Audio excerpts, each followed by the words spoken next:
అందరికీ నమస్కారం అండి. ఈరోజు 19వ తేదీ మార్చ్ 2023 సంవత్సరం. ఈరోజు కృష్ణమూర్తి గారి తాలూకా ఒక పాడ్కాస్ట్ నుంచి మనము ఆన్ ఇంటెలెక్ట్ అనే విషయం గురించి ఒక విషయాన్ని తీసుకున్నాము. Intelligence sir, intelligence. Sorry intelligence. Yes, thank you. Intelligence అనే విషయం గురించి ఒక విషయం సెలెక్ట్ చేసుకున్నాము. అంటే తెలుగులో అయితే తెలివి అని, వివేకం అని, జ్ఞానం అని, ప్రజ్ఞ ఇలాగా వివిధ విధాలుగా వివిధ సందర్భాలలో మనం ఆ పదాన్ని వాడతామన్నమాట. అయితే ఇంటెలిజెన్స్ గురించి కృష్ణమూర్తి గారు మాట్లాడిన ఈ విషయాల్లో సుమారు 4-5 సందర్భాల్లో వేర్వేరు ప్రదేశాల్లో ఆయన ఇచ్చినటువంటి ప్రవచనాల్లో ఉండేటువంటి కొన్ని ఎక్స్ట్రాక్షన్ తీసి ఇందులో పొందుపరచడం జరిగింది. ఇది నిజంగా చాలా విలువైన విషయమే. దీన్ని మనము సాధారణంగా క్లెవర్నెస్, ఇంటెలిజెన్స్ ఇలాంటి పదాలని చాలా వాడతాము. కానీ ఆ ఇంటెలిజెన్స్ అనేది ఎన్ని విధాలుగా ఉంటుంది, అది ఎలా ఉంటుంది, అసలు ఇంటెలిజెన్స్ అంటే ఏమిటి అనేటువంటి విషయాన్ని చాలా సందర్భాల్లో అనేక విధాలుగా కూడా కృష్ణమూర్తి గారు మనకి తెలియచెప్పారు. అయితే మొట్టమొదట తెలివి అంటే ఏమిటని ఒక గుడ్ డిక్షనరీలో చూసినప్పుడు అందులోని 2 విషయాలని ఆయన మొదట ప్రస్తావించారు. అది ఏం ప్రస్తావించారు తెలుసుకున్న తర్వాత మనము ఇంకా ముందుకి వెళ్ళి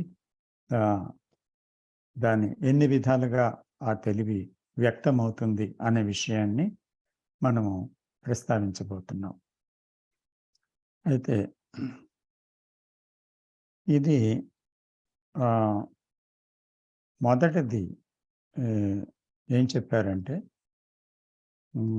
2 పంక్తుల మధ్య ఉన్న ఆ ఖాళీలో చదవటం, రీడ్ బిట్వీన్ ది లైన్స్ అన్నారు. అయితే పదాలు, వాక్యాలు దాంట్లో వివరింపబడిన అర్థం తనకు తెలిసిన అనుభవ ఆధారిత జ్ఞానంతో అర్థం చేసుకోవడం అనేది ఒకటి. అది అలాగ అర్థం చేసుకోవడం అనేది కాదు అని ఈ విషయంలో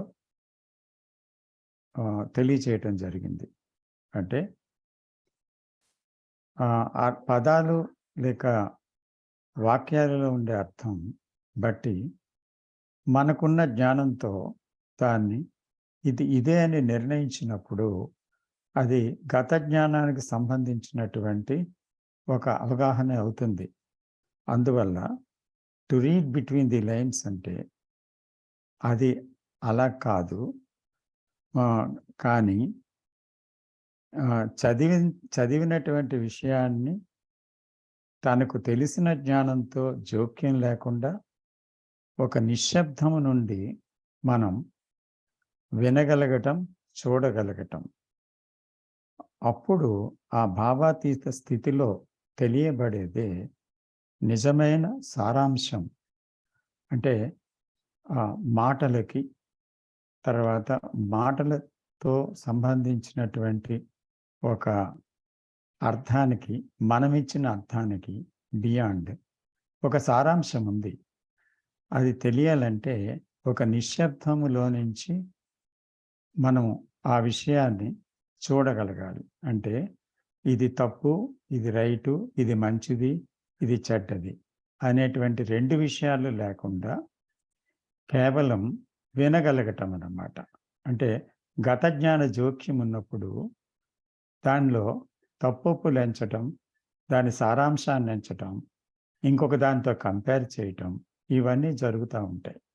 కానీ అవేవీ లేకుండా ఏ ప్రమేయము లేకుండా వినడం, చదవటం జరిగినప్పుడు అక్కడ స్వచ్ఛంగా వినటం అనేది తెలియబడుతుందన్నమాట. రెండవది సమాచారాన్ని సేకరించటం, అందులో సరైనదేదో, ముఖ్యమైనదేదో గుర్తించటం. దీంట్లో ఇంపుడు ఉంది. ఇది సామాన్యంగా మనం చేసేటువంటి ఒక ఇంటలెక్చువల్ అఫైర్. కాబట్టి అది ఒకటి. ఈ 2 ఒక గుడ్ డిక్షనరీలో ఉన్నాయని చెప్తారు కృష్ణమూర్తి గారు. దాంతో ప్రారంభమవుతుంది మొత్తం అంతా, ఈ పాడ్‌కాస్ట్ అంతా. అయితే ఇక్కడ ఇది మనం విన్న తర్వాత అంటే దీన్ని ఒక దిక్సూచిగా పెట్టుకొని మనం ముందుకెళ్ళినట్టయితే ఈ తెలివి అనేది ఎన్ని రకాలుగా మన నిత్య జీవితంలో వర్తిస్తుంది అనే విషయాన్ని మనము తెలుసుకోబోతున్నాం. ఒకటి, శరీరంలో పొందుపరచబడిన తెలివి. అంటే అది మనం జన్మించిన వెంటనే అది పొందుపరచబడింది. దేహంతో పాటు ఆ తెలివి కూడా పొందుపరచబడింది. అయితే ఇది కాలము ద్వారా సంపాదించిన తెలివి కాదు. అది ఇన్నేట్‌గా వచ్చి దాన్ని ఉంచబడిన, పొందుపరచబడిన తెలివి. అది గుండె ఉందనుకోండి, ఊపిరితిత్తులున్నాయి, కాలేయం ఉంది, నాడులున్నాయి, నాడీ మండలము ఉంది. సో ఇవన్నీ నిర్విరామంగా, అమోఘంగా పనిచేస్తున్నాయి. సో అయితే ఆ పని చేయించడం అనేది మనం లేదు. అంటే మనం దానితో ప్రమేయం లేదు. కానీ వాటి మట్టుకు అవే పనిచేస్తూ ఉన్నాయి. మరణం సంభవించే వరకు ఊపిరి వచ్చి పోతూ ఉంటుంది, మన తాలూకా ప్రమేయం లేకుండా. అలాగే గుండె కొట్టుకుంటూనే ఉంటుంది. అలాగే మిగతా అవయవాలు, నాడులు, నాడీ మండలం, కాలేయం, ప్యాంక్రియాస్ ఏవైనా అలాగ పనిచేస్తూనే ఉన్నాయి. అంచేత మెదడు కూడా అసాధారణమైనటువంటి ఒక సామర్థ్యం, శక్తి కూడా దానికి ఉంది. సో ఇది కూడా పనిచేస్తూ ఉంది.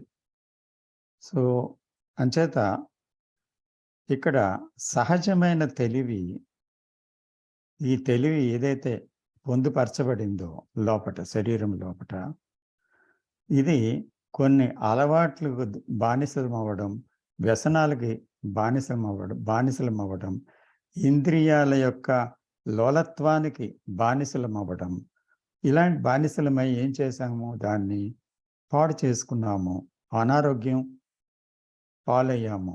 అంచేత దాని సహజత్వాన్ని కోల్పోయి మనం ఒక రకంగా వ్యాధిగ్రస్తులమై దాని యొక్క పనితీరులో లోపాలు రావటం, తర్వాత కొన్ని రోగాల బారి పడడం జరుగుతుందన్నమాట. సో అందువల్ల ఈ సహజమైన తెలివి ఇంకోటి కూడా ఉంది. అంటే ఇప్పుడు ఒక విషయంలో చూడగానే చర్య అని అంటారు. ఏంటి చూడగానే చర్య? చూడటమే చర్య అని కృష్ణజీ అంటారు. ఏంటది? అంటే ఈ చూడటానికి మళ్ళీ చర్య చేయటానికి మధ్య కాలము లేదు. అంచేత ఇప్పుడు ఎగ్జాంపుల్గా తీసుకుంటే స్థూలమైన విషయాల్లో అంటే శరీరానికి సంబంధించినవి, ఒక వాహనం మీదకి వచ్చినప్పుడు, లేదా కొండ అంచుకి చేరినప్పుడు, తర్వాత ఇంకేదైనా ఒక విష జంతువు మన మీదకి వస్తున్నప్పుడు, అలాంటప్పుడు శరీరం ఆలోచించదు, దాన్ని చూడగానే తప్పుకుంటుంది. అంటే ఏంటి? ప్రమాదం నుంచి తన్ను తాను కాపాడుకునే తెలివి ఆ శరీరంలో పొందుపరచబడింది. అది మామూలుగా జంతువుల్లో, మనుషుల్లోనే కాదు, జంతువుల్లో కూడా ఉంది, ప్రతి జీవిలో ఉంది. అంచేత ఇది ఒకటి. అయితే ఇక్కడ మానసిక విషయాలలో ఇటువంటి తెలివి మనం కోల్పోయాం. ఇది అందువల్ల చాలా ప్రమాదకరమైన పరిస్థితిని, భయానకమైన పరిస్థితిని, దుఃఖభూయిష్టమైన పరిస్థితిని మన జీవితంలో మనం ఎదుర్కొంటున్నామన్నమాట. ఎందుకంటే అలాగెందుకు జరిగింది అని చూస్తే, మనసు మొద్దుబారిపోయింది అనే విషయం మనకి తెలుస్తుంది. అంటే దాన్ని చూసే శక్తిని కోల్పోయింది. ఎందుకు కోల్పోయింది? ఎందుకంటే ఒక గురువుని నమ్మడం, కొన్ని ఆదర్శాలని తీసుకోవడం, తర్వాత ఒకరి మీద ఆధారపడడం. దీనివల్ల ఏమైంది? మనసు తను స్వతంత్రంగా ఆలోచించి చూడగలిగినటువంటి శక్తిని పోగొట్టుకుందనమాట.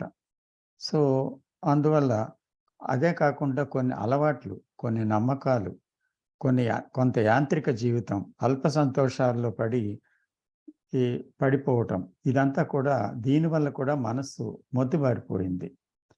సో, అందువల్ల ఇటువంటి ఒక పరిస్థితుల్లో ఒక అంతరంగ విప్లవం అనేది ఇదంతా గమనించి కలిగితేనే గాని అది చూడలేదు.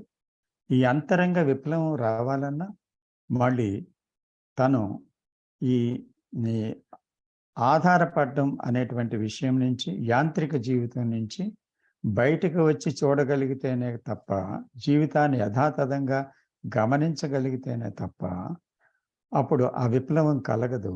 దాంట్లో నుంచి ఒక మార్పు అనేది, ఒక పరివర్తన అనేది కలిగే అవకాశం లేదన్నమాట.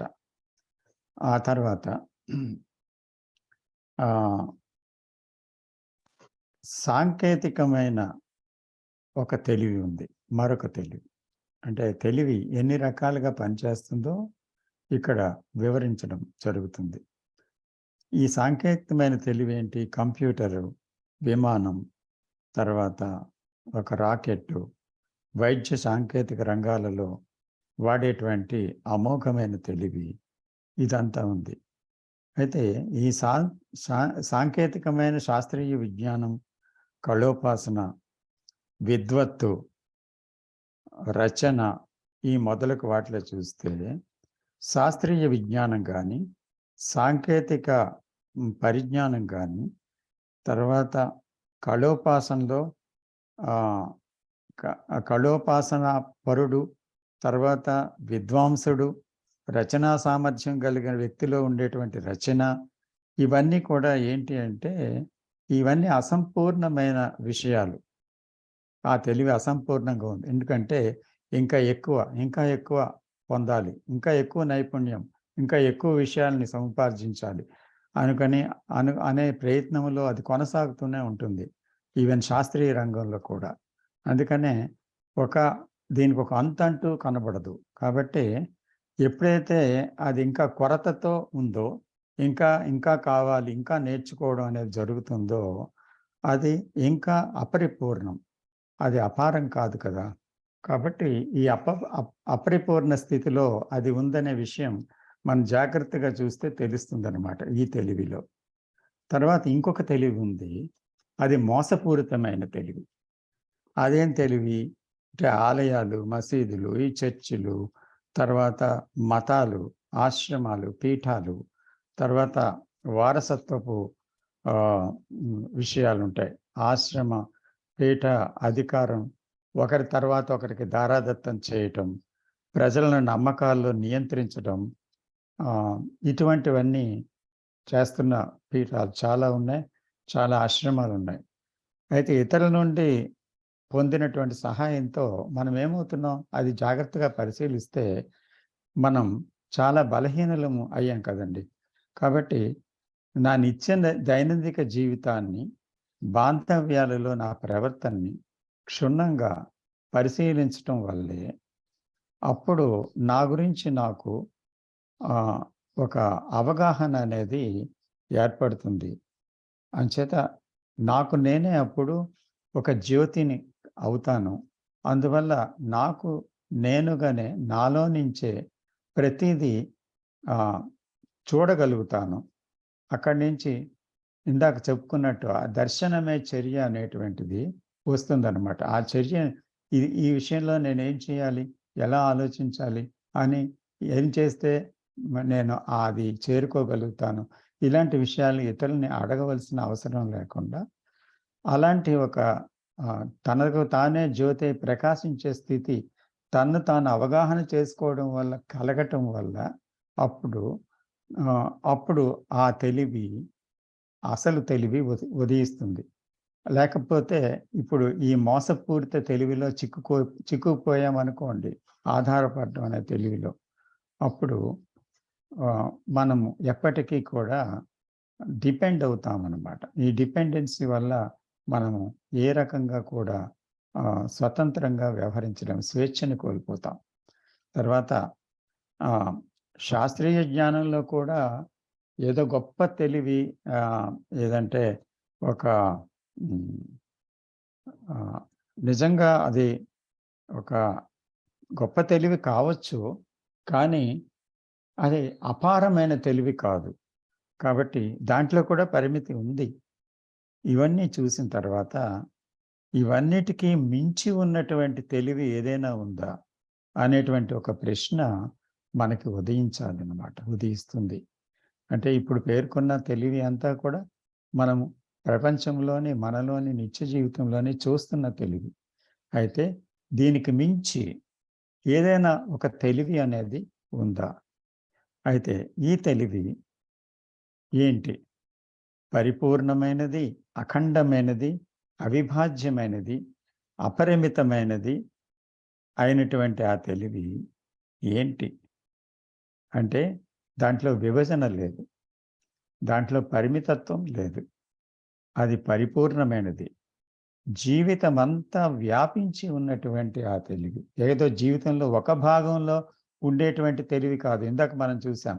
శరీరము, తర్వాత ఇంకొక దగ్గర గుండె ఊపిరితిత్తులు, తర్వాత తన్ను తాను రక్షించుకునే రక్షణ వ్యవస్థలో ఉండే తెలివి, సాంకేతికమైన తెలివి, మోసపూరితమైన తెలివి, శాస్త్రీయమైన తెలివి, ఇలా రకరకాలుగా చూసాం. ఇది కాకుండా ఇవన్నీ జీవితంలో కొన్ని భాగాలు అవ్వచ్చు.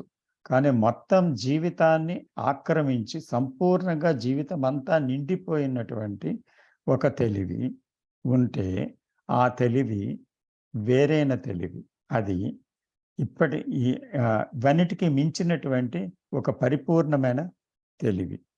అయితే మానవ జీవిత సర్వస్వాన్ని వ్యాపించి పనిచేసేటువంటి ఈ తెలివి తెలియాలంటే దానికి అవసరమైన అన్వేషణ, తర్వాత దాని విచారణ, మనం ఎక్కడి నుంచి అది ప్రారంభమవుతుంది అనే విషయం తెలియాలి. ఎందుకంటే అది నిజంగా ఉంది, కానీ ఎప్పటికీ తెలియలేదు మనకి అదేంటో. కాబట్టి ఆ అన్వేషణ ఏంటి? ఆ తెలివిని తెలుసుకోవటం ఎలాగా?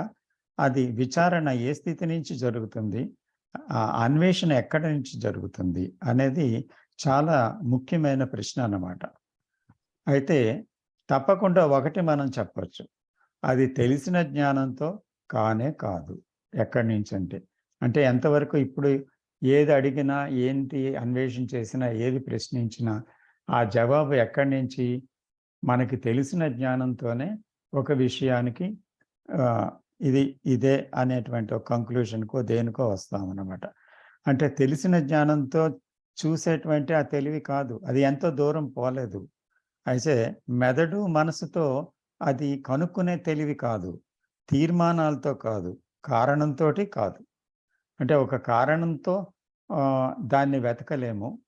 ఒక నిర్ధారణకు వచ్చి దాన్ని వెతకలేము. ఒక నిర్ధారణ వస్తే అది ఆ నిర్ధారణ తెలివి అని అనలేము. తెలివి నుండి వచ్చింది అని అనలేము. కాబట్టి ఇక్కడ ఉండేది ఒక ప్యాషన్ ఉండాలి అంటారు కృష్ణమూర్తి గారు. ఏంటి ఆ ప్యాషన్ అంటే? ప్యాషన్ అంటే ఒక తీవ్రమైన తపన అని చెప్పొచ్చు అది. ఏంటి దాని దాని అయితే ఆ తపన లేదా మనలో? ఉంది. కానీ దేనికోసమో ఉంది. డబ్బు సంపాదించటం, కీర్తి కాముకత్వం, పదవీ వ్యామోహం, ఇలాంటి విషయాలే కాక ఎన్నో విషయాలలో ఒక గొప్ప ప్యాషన్ ఉంది. ఒక గొప్ప కళని నేర్చుకోవటం, ఇలాంటి వాటిలో. అయితే ఇది దేనికోసమో కానటువంటి ప్యాషన్ అన్నమాట. ఏంటది? ఆ ఆ తపన, ఆ తీవ్రమైన తపన, తపన కోసమే అన్నమాట. ఇంకా అది వేరే దాని కోసం కాదు. ఆ తపన, తపన కోసమే. అంటే ఆ తపన తపనలోనే ఉంటుంది. దేనికోసమూ తపన పడదు. అంటే ఆ తపన అనేది ఒక వెలుగుతున్న ఒక మహాజ్వాల లాంటిదన్నమాట అది. అది ఏదో కాంతినివ్వాలని, లేతే వేడినివ్వాలని, లేతే దాంతో ఏదో ఏదో చేసియాలని, ఏదో అవ్వాలని కాదు. దానికి అదేమీ అవసరం లేదు. కానీ అది వెలుగుతూనే ఉండడం దాని నైజం అన్నమాట. అంటే దానిలో కాల్చే గుణం, వేడినిచ్చే గుణం, తర్వాత ప్రకాశించే గుణం, ఇవన్నీ దాంట్లో నిబిడీకృతమై ఉన్నాయి. అయి దేనికోసము కాదు. అది అది దాని యొక్క లక్షణమై ఉంటుంది. అంతే. కాబట్టి తపన తపన కోసమే. అది ఆలోచనల నుంచి ఉదయించి దేనినో పొందాలని, సాధించాలని ఉద్దేశపడిన తపన కాదన్నమాట. అంచేత అది అన్నిటినీ దహించవేయగలిగినటువంటి ఒక జ్వాల. ఎందుకంటే అది పుట్టిన తర్వాత నిజంగా మరణమని కృష్ణమూర్తి గారు బోధిస్తారు కదా! సో, మరణ విషయం చెప్తారు కదా! సో, అది దేన్ని చూస్తే అది నిజంగా దాంట్లో అసత్యంని అసత్యంగా చూసిన వెంటనే అది దహించబడుతుంది. అలాగా చూడటంలోనే ఈ ప్యాషన్ ఉందన్నమాట. That passion is in seeing, in listening, in acting, in every moment of life. ఆ ప్యాషన్ అనేది జ్వాలలాగా జ్వలిస్తూ ఉంటుంది. సో, అక్కడ మాత్రమే నిజమైన పరివర్తన అనేది జరుగుతుంది. అలాంటిది జరిగినప్పుడు అది అక్కడ ఒక ప్రేమోదయం జరుగుతుందండి. అది కరుణ. సో, ఈ ప్రేమ, కరుణ మనం ఏదైతే ఇంతవరకు అనుకుంటున్నామో మనకి తెలిసిన ఆ ప్రేమ, కరుణ కాదు అది. ఎందుకంటే బంధాలలో తెలిసినటువంటి ఆ ప్రేమ, కరుణ ఏదో కారణంతో ఉన్నది. అంతేగాని కారణము లేని ఒక ప్రేమ, తర్వాత అవ్యాజమైన ప్రేమ, కారణము లేని ప్రేమ, ఆ కరుణ, ఆ కరుణాత్మకత ఏదైతే ఉందో అది మహా తెలివి యొక్క మూల సారాంశం అన్నమాట. ఆ మహా తెలివి యొక్క మూల సారాంశం అది. సో, అంచేత కరుణ, ఆ తీవ్రం, అంటే ఆ కరుణ, ప్రేమ స్థితుల యొక్క కలగలుపు అది. అది ఎప్పుడైతే మనలో అది ఉదయించిందో, సో, అది ఏంటి అది? తెలివి నుంచి వేరే కాదు. కాబట్టి తెలివి ఎక్కడుందో ఈ మహాకరుణ, మహా ఈ అనంతమైన ప్రేమ, కారణం లేని ప్రేమ అక్కడుంది. అలాగే ఈ 2 ఎక్కడ ఉన్నాయో అక్కడ తెలివి ఉందన్నమాట. ఇది కాలానికి, ఒక విషయానికి సంబంధించిన తెలివి కాదు. అది ఎవరి స్వంతము కాదు. కాబట్టి ఇది ఈ ఇది ఒక విషయం. తర్వాత మనము తెలుసుకోవాల్సింది ఇంకొకటి ఉంది. ఒకటి సంఘర్షణ అనే విషయం ఒకటి ఉంది. జీవితంలో సంఘర్షణ లేని విషయం లేదు. అసలు సంఘర్షణ విషయంలోనికి కొంచెం లోతుగా మనం వెళ్ళాలి. ఎందుకంటే సమస్యల్లోనూ, దేన్నో పొందాలి, సాధించాలి అనే ఆరాటంలోనూ, మనం పడేటువంటి దుఃఖంలోనూ ఉన్నటువంటి చిక్కుకుంది మనస్సు. ఈ అన్నిట్లో ఎందులో చిక్కుకుంది? దుఃఖములో, ఏదో పొందాలని, సాధించాలని ఆరాటంలో, సమస్యలలో. ఈ మనసుకి స్వేచ్ఛ ఎక్కడుంది? ఎప్పుడు దాంట్లో పడి, దాంట్లో కొట్టుకుంటుంది. స్వేచ్ఛ లేని మనస్సు ఎలా పరిశీలిస్తుంది? అంచేత మనసు సంఘర్షణలో చిక్కుకున్నప్పుడు దేనిని స్పష్టంగా చూసే వీలు కాదు. ఇది మనం చూడొచ్చు. అంటే ఇందులో ఉండే సత్యాన్ని మనం చూస్తే మనకు తెలుస్తుంది కదా! దేన్నైనా స్పష్టంగా సంఘర్షణలో ఉండేటప్పుడు చూడగలమా? అలాగే తానేదో అవ్వాలి అని ఎప్పుడు ఏదో ఆరాటం, మరేదో సాధిద్దాం అనేటువంటి ఒక తాపత్రయం, ఇది సంఘర్షణలో ఉంది. అందువల్ల ప్రస్తుతంలో ఏది ఉందో అని చూడటానికి, ఉన్నదాన్ని చూడటానికి వీలు పడటం లేదు. అంచేత సంఘర్షణ అనేది ఎక్కడుంది అని చూస్తే, తనేదో అవ్వాలనే దాంట్లో, మరేదో సాధిద్దామనే తాపత్రయంలో, ఇందులో కొట్టుమిట్టాడుతుంది నిరంతరం. మన మనస్సుల్ని చూసుకుంటే ఆధ్యాత్మిక విషయాలలో కూడా ఇదే. లౌకిక విషయాలలో కూడా ఇదే. అన్నిటిలోనూ ఇదే పనిచేస్తుంది. కాబట్టి ఈ తాపత్రయం, ఈ ఆరాటం, తర్వాత భవిష్యత్తు, వీటిలోనే ఈ సంఘర్షణలో కొట్టుకుపోతుందన్నమాట. సో, అందువల్ల మనం ఏది ఉన్నట్టుగా చూడటానికి వీలు కాకుండా ఒక ప్రవాహంలో వెళ్ళిపోతున్నాం. కాలం అనే ప్రవాహంలో. ఈ సత్యాన్ని దర్శిస్తే ఇది గొప్ప సత్యం అన్నమాట. ఇది చాలా చాలా జాగ్రత్తగా మనం చూడాలి ఈ విషయాన్ని. ఎందుకంటే ఇది ఒక మహాసత్యం. ఈ సత్యాన్ని దర్శించి ఆ సత్యంలో నిలిస్తే ఆ సత్యమే చర్య చేస్తుంది. అంటే అక్కడ నేను నుంచి పుట్టే చర్య కాదు, ఆలోచన నుంచి పుట్టే చర్య కాదు, ఆలోచించి చేసే చర్య కాదు. కానీ అలాంటి ఒక దర్శనం కలిగినప్పుడు, నేరైన దర్శనం, అప్పుడు ఏది సత్యమో ఆ సత్యమే బయటపడుతుంది. అసత్యం అనేది రాలిపోతుంది. అప్పుడు ఆ సత్యము బయటపడిన తర్వాత ఏం చేస్తుంది? అదే చర్య చేస్తుంది. ఎందుకంటే అక్కడ డైరెక్షన్ ఇచ్చే మనస్సు లేదు. అంటే ఒక ఈ పని మంచిది, ఆ పని చెడ్డది, అలా చేయాలి, ఇలా చేయాలి, చేయకూడదు, చేయాలి అనేటువంటి 2 వైవిధ్యాలతో ఉన్న మనస్సు మనకుంది కదా! సో, ఆ మనసు ఊరుకుంటుంది. కాబట్టి ఏం చెయ్యాలో ఆ చర్య అదే చేస్తుంది. ఏంటి? ఆ తెలివి చేస్తుంది. ఆ సత్యమే చర్య చేస్తుంది. ఆ దర్శనమే సంఘర్షణని అంతమొందిస్తుంది. అంటే ఏ దర్శనము? ఆరాటం, ఏదో సాధిద్దామనే ప్రయత్నం, అవ్వాలనే ఆరాటం. ఇది పోతే. అప్పుడు అటువంటి దర్శనం జరిగితే, ఇదే కదా నా జీవితం అని చూడగలిగితే, అప్పుడు సంఘర్షణ అనేది ఆగుతుంది. అప్పుడు సంఘర్షణ లేదు గనక ఇంకొక ఇంకొక విషయం జరుగుతుంది. బాంధవ్యాలలో సంఘర్షణ అంతమవుతుంది. అక్కడ అలాగ అంతమైతే ఉండేదేంటి? సంఘర్షణ అంతమైతే ఉండేదేంటి? ప్రేమ కాదా? ఎందుకంటే సంఘర్షణ దేనికోసం? ఎందుకు జరుగుతుందక్కడ? ఇక్కడ కృష్ణమూర్తి గారు చాలా సార్లు వివరించారు. విశ్లేషకుడే విశ్లేషణ. విశ్లేషణ చేయబడే విషయం విశ్లేషకుడే. విశ్లేషకుడే విశ్లేషణ చేయబడే విషయం. అనుభవించేవాడే అనుభవం. ఆలోచించేవాడే ఆలోచన.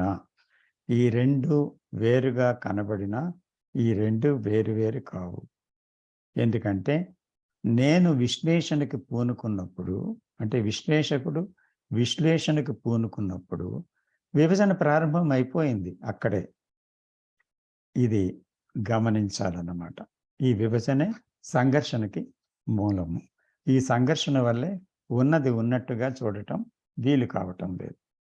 ఇంకా లోతుగా వెళ్తే ఒక డ్రమ్ తాలూకా ఉదాహరణ చెప్పారు. అదేంటి? మద్దెల్ని బాగా ట్యూన్ చేస్తే అది శృతిబద్ధమైన శ్రావ్యమైన ధ్వనిని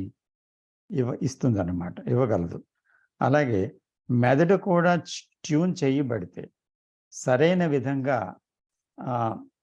విధంగా స్పందించగలుగుతుంది. అయితే ఈ ట్యూనింగు నేను అనే దాని వల్ల కాదు. నా వల్ల కాదు. ఎందుకంటే నేననేది ఏంటి? గతం. అందువల్ల అది అది తెలివితో జరిగేటువంటి దర్శనంతో జరగాలి. కానీ నేనుతో ఈ మెదడు యొక్క ట్యూనింగు జరగటానికి వీలు కాదన్నమాట. తర్వాత బాంధవ్యాలలో ఉన్న ఆధారపడటంలో ఉన్న బంధ జీవితం లో అంతర్దృష్టికి ఉన్నప్పుడే తెలివి. అంటే ఆ అంతర్దృష్టిలో ఉన్నటువంటిది ఏంటి? తెలివి. దీని నుండి రైట్ యాక్షన్ అంటే కరెక్ట్ యాక్షన్, సమ్యక్ చర్య వస్తుంది. అయితే ఈ అంతర్దృష్టి గురించి, ఆ తెలివి గురించి బాగా మనం కొంత తెలుసుకోవాల్సి ఉంది. అంతర్దృష్టి జ్ఞాపకాల నుంచి పుట్టినటువంటి విషయం కాదు. అది ఒక కంక్లూషన్ లేదా ఒక తీర్మానం కాదు. అది పూర్ణమైన అవగాహన నుంచి వచ్చింది. నిర్ద్వంద్వమైనది. అయితే ఇక్కడ కంక్లూషన్ అంటే ఏంటి? నిర్ద్వంద్వత అంటే ఏంటి? అనే విషయం కూడా మనం ఇక్కడ తెలుసుకోవాలి. కంక్లూషన్ అంటే గత జ్ఞానాన్ని ఉపయోగించి మనము కొన్ని విషయాలలో, చాలా విషయాలలో ఇది కరెక్టే అనేటువంటి నిర్ధారణకి వస్తాం. ఇది కరెక్ట్ కాదు, కరెక్టే, ఇలా తెలుసుకొని ఆఖరిలో ఇదే కరెక్ట్, ఇలాగే చేయాలి అనేటువంటి ఒక నిర్ధారణకు వస్తాం. అంటే ఒక తీర్మానానికి వస్తాం. అయితే అది ఒక విషయం కంక్లూషన్ అనేది. కంక్లూషన్‌లో నేను ఉంది. పాత జ్ఞానం ఉంది. అయితే నిర్ద్వంద్వం అంటే ఏంటి? అంటే 2 విషయాలు లేనిది. ద్వంద్వము లేనిది. అంటే ఏంటి? ఇది అవునా? ఇది కాదా? ఇది మంచిదా? ఇది చెడ్డదా? అనే విషయాలతో ఆలోచించే విషయం కాదది. అందుకనే ఇన్‌సైట్‌లో ఏం జరుగుతుందంటే, once it's seen completely and wholly, totally in that very seen without that I and the observer and the observed రెండూ లేవక్కడ. In that silence, in the deep down when it is seeing totally, completely, అప్పుడేమవుతుంది? అక్కడ ఒక insight వస్తుంది. So, ఆ insight అనే దాంట్లో insight వచ్చినప్పుడు అది అదే అని తెలుస్తుందన్నమాట అక్కడ. కానీ ఆలోచించి ఒక కంక్లూషన్‌కి రావటం వేరు. ఇది ఇదే అనేటువంటి ఒక స్పష్టమైన ఒక దర్శనం కలగటం వేరు. అదే నిర్ద్వంద్వమైనటువంటి ఒక స్థితి. ఆ నిర్ద్వంద్వం అనే స్థితి అంతర్దృష్టి నుంచి కలుగుతుందన్నమాట. ఇది తెలివి యొక్క సారాంశం. ఇప్పుడు ఇక్కడే వెనువెంటనే చూడటం అంటే గత జ్ఞానం అనే కాలం నుండి స్వేచ్ఛ పొందిన దర్శనం అన్నమాట ఇది. అంటే అప్పుడు ఒక స్వేచ్ఛలో జరిగేటువంటి ఒక దర్శనం అదే అవుతుంది. అంచేత ఇక్కడ చివరిగా అవధులు లేని ఈ తెలివిలో ఒక సంపూర్ణమైన క్షేమం ఉంది. అయితే ఈ క్షేమ అభిప్రాయంతో మనస్సు నిరంతరం జీవిస్తుంది. అంటే ఆ నేనులో ఉన్నదేంటి? క్షేమ అభిప్రాయం. ఒక డబ్బులో క్షేమం ఉంది. తర్వాత బాంధవ్యాలలో క్షేమం ఉంది. పవర్‌లో క్షేమం ఉంది.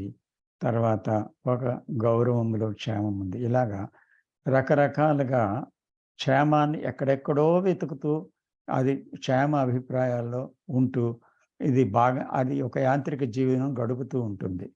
అయితే మనకి తెలుసు ఈ క్షేమము అనేటువంటి దాంట్లో అక్షేమము ఉందని అనుభవం. అంటే ప్రతి ఒక్కరూ పొందుతున్న అస్థిరమైన ఈ జీవితంలో ఏది స్థిరంగా లేదని, అన్నీ కూడా ఉట్టి తాపత్రయం తర్వాత అంటే దేనికో అంటిపెట్టుకొని వెళ్ళడం, అది పోయిన తర్వాత మళ్ళీ దుఃఖంలో పడ్డం, ఇలాంటివి జరుగుతున్నాయని తెలుసును. కాబట్టి ఈ అవధులు లేని తెలివి అనేటువంటి ఈ దీంట్లో సంపూర్ణమైన క్షేమం ఉంది. ఎందుకంటే అది ఒక క్షేమ అభిప్రాయం కాదు, నిజమైన క్షేమం.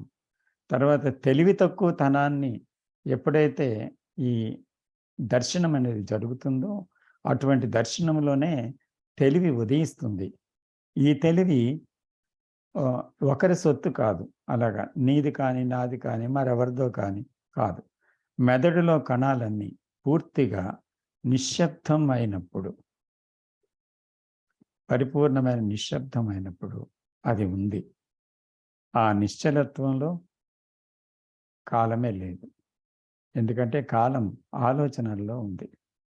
ఆలోచనలో, గతములో, ఈ గతం నుంచి ఏర్పడిన అనుభవ జ్ఞానంలో ఈ కాలం ఉంది.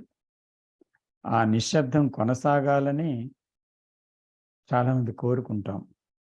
అయితే అది ఆలోచన నుంచే కలుగుతుంది. ఎందుకంటే ఆ సంతోష అనుభవం ఒక క్షణం పాటు వస్తే అది ఒక క్షణమేనా, తిరిగి ఇంకా కొనసాగాలి, ఇంకా ఎక్కువ కాలం ఉండాలి, ఎక్కువసేపు రావాలి అని కోరుకుంటాం కదా! అదేంటి? అది ఆలోచన నుంచి కలిగింది. కాబట్టి అలాంటి ఒక కోరికే ఉంటే ఇంకా అది జరగనే జరగదు. అది కొనసాగింపబడేది కాదు. ఎందుకంటే కొనసాగించేవాడు అందులో లేడు గనక. కొనసాగించేవాడు ఉంటే అక్కడ ఆ నిశ్శబ్దం కాదు అది. అందువల్ల కొనసాగింపబడేదేంటి? కొనసాగించేవాడు అక్కడ ఉండాలి.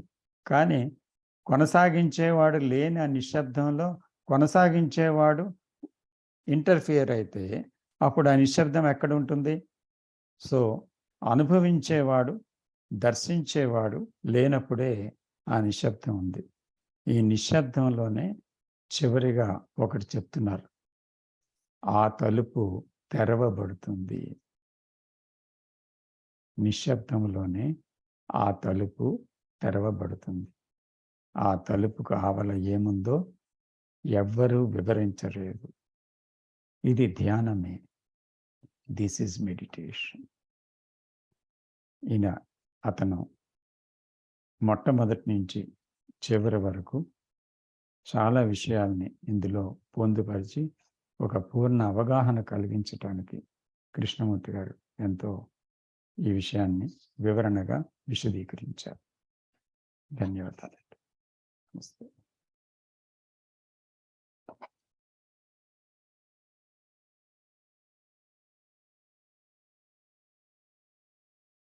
ప్రియాంక,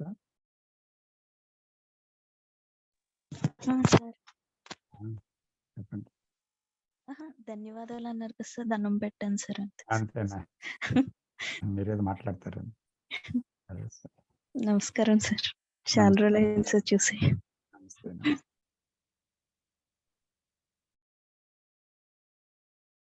దయచేసి విషయంలో మీ అవగాహన పంచుకోండి.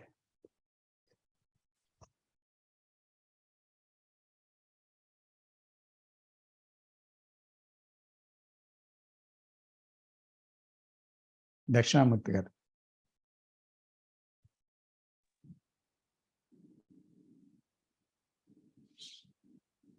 అందరికీ నమస్కారం అండి. ఇది చాలా లోతైన సబ్జెక్టు, ఇంటెలిజెన్స్ అనేది. దీన్ని తెలుగులో మనం ప్రజ్ఞ అని కూడా అంటాము. దీన్ని అర్థం చేసుకోవటానికి ముందుగా మనం ఆలోచనని అర్థం చేసుకోవాలి.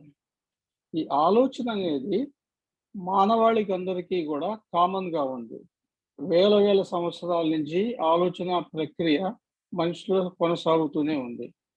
ఆ మనిషి పెద్ద శాస్త్రవేత్త కావచ్చు, రాజకీయ నాయకుడు కావచ్చు, లేకపోతే బాగా రిలీజియస్ లీడర్స్ కావచ్చు. అదేమి కాకపోతే ఏమీ చదువుకొని ఒక చిన్న పల్లెటూరులో వ్యవసాయం చేసుకుంటే మనిషి కావచ్చు. కానీ ఈ ఆలోచన అనేది అందరి మనుషులకి కూడా కామన్గా ఉంటుంది. ఈ ఆలోచన మానవాళికి ఏదైతే సహజంగా దొరికిందో అది మానవాళిని ఒకటిగా చేయటానికి బదులు వాళ్ళని విడదీస్తుంది. ఈ ఆలోచన వల్లే మనిషి పొలిటికల్గా కానివ్వండి, రాజకీయాల మతపరంగా కానివ్వండి విడదీసుకొని మనిషికి మనిషి శత్రువు అయిపోయాడు. ఈ ఆలోచన ఫిజికల్ రంగంలో అంటే టెక్నికల్ రంగంలో చాలా ప్రభావవంతమైన రిజల్ట్స్ని తీసుకొచ్చింది. మనిషి యొక్క ప్రోగ్రెస్ ఆలోచన నుంచే జరిగింది. కొత్త కొత్త విషయాలు కనుక్కోవటం కానివ్వండి, కమ్యూనికేషన్ కానివ్వండి, లేకపోతే ప్రయాణం కానివ్వండి, లేకపోతే మనిషికి ఉన్న కంఫర్ట్స్ కానివ్వండి, ఆరోగ్యపరంగా మన మెడికల్ సైన్స్ కానివ్వండి, లేకపోతే సర్జరీ కానివ్వండి, చాలా గొప్పగా మానవాళి ప్రోగ్రెస్ అందుకుంది. ఇప్పుడు average life of a human being in America is 8 years and above. About 100 years back, it is not more than 50 years or so. That is all because of thought and its contribution to human development. There is no question about that. ఇదే thought మానసిక రంగంలో ప్రవేశించి మనిషిని ముక్కలు ముక్కలు చేసేసింది. అంటే మతపరంగా మనిషి నుంచి మనిషి తేడా భేదాలు వచ్చినాయి, డివిజన్ వచ్చేసింది, నేషన్ అని చెప్పి దాని నుంచి కూడా యుద్ధాలు జరుగుతున్నాయి. So many wars are happening, so much of knowledge is there, but that knowledge is not helping to stop the wars. All these things are there. So Krishnamurti గారు ఏమంటారంటే, ఇప్పుడు ఈ స్టేజ్లో మనిషి is at a cross road. ఇది సరిగ్గా కనుక మనిషి చేసుకోలేకపోతే మానవాళే అంతరించడం కూడా జరగడానికి అవకాశం ఉంది. ఇప్పుడు మనిషి కనిపెట్టిన కంప్యూటర్ ఎంత పనిచేస్తుందంటే, మనం కొన్నాళ్ళు పోతే మన బ్రెయిన్నే వాడటానికి చేయాల్సిన పని లేదు.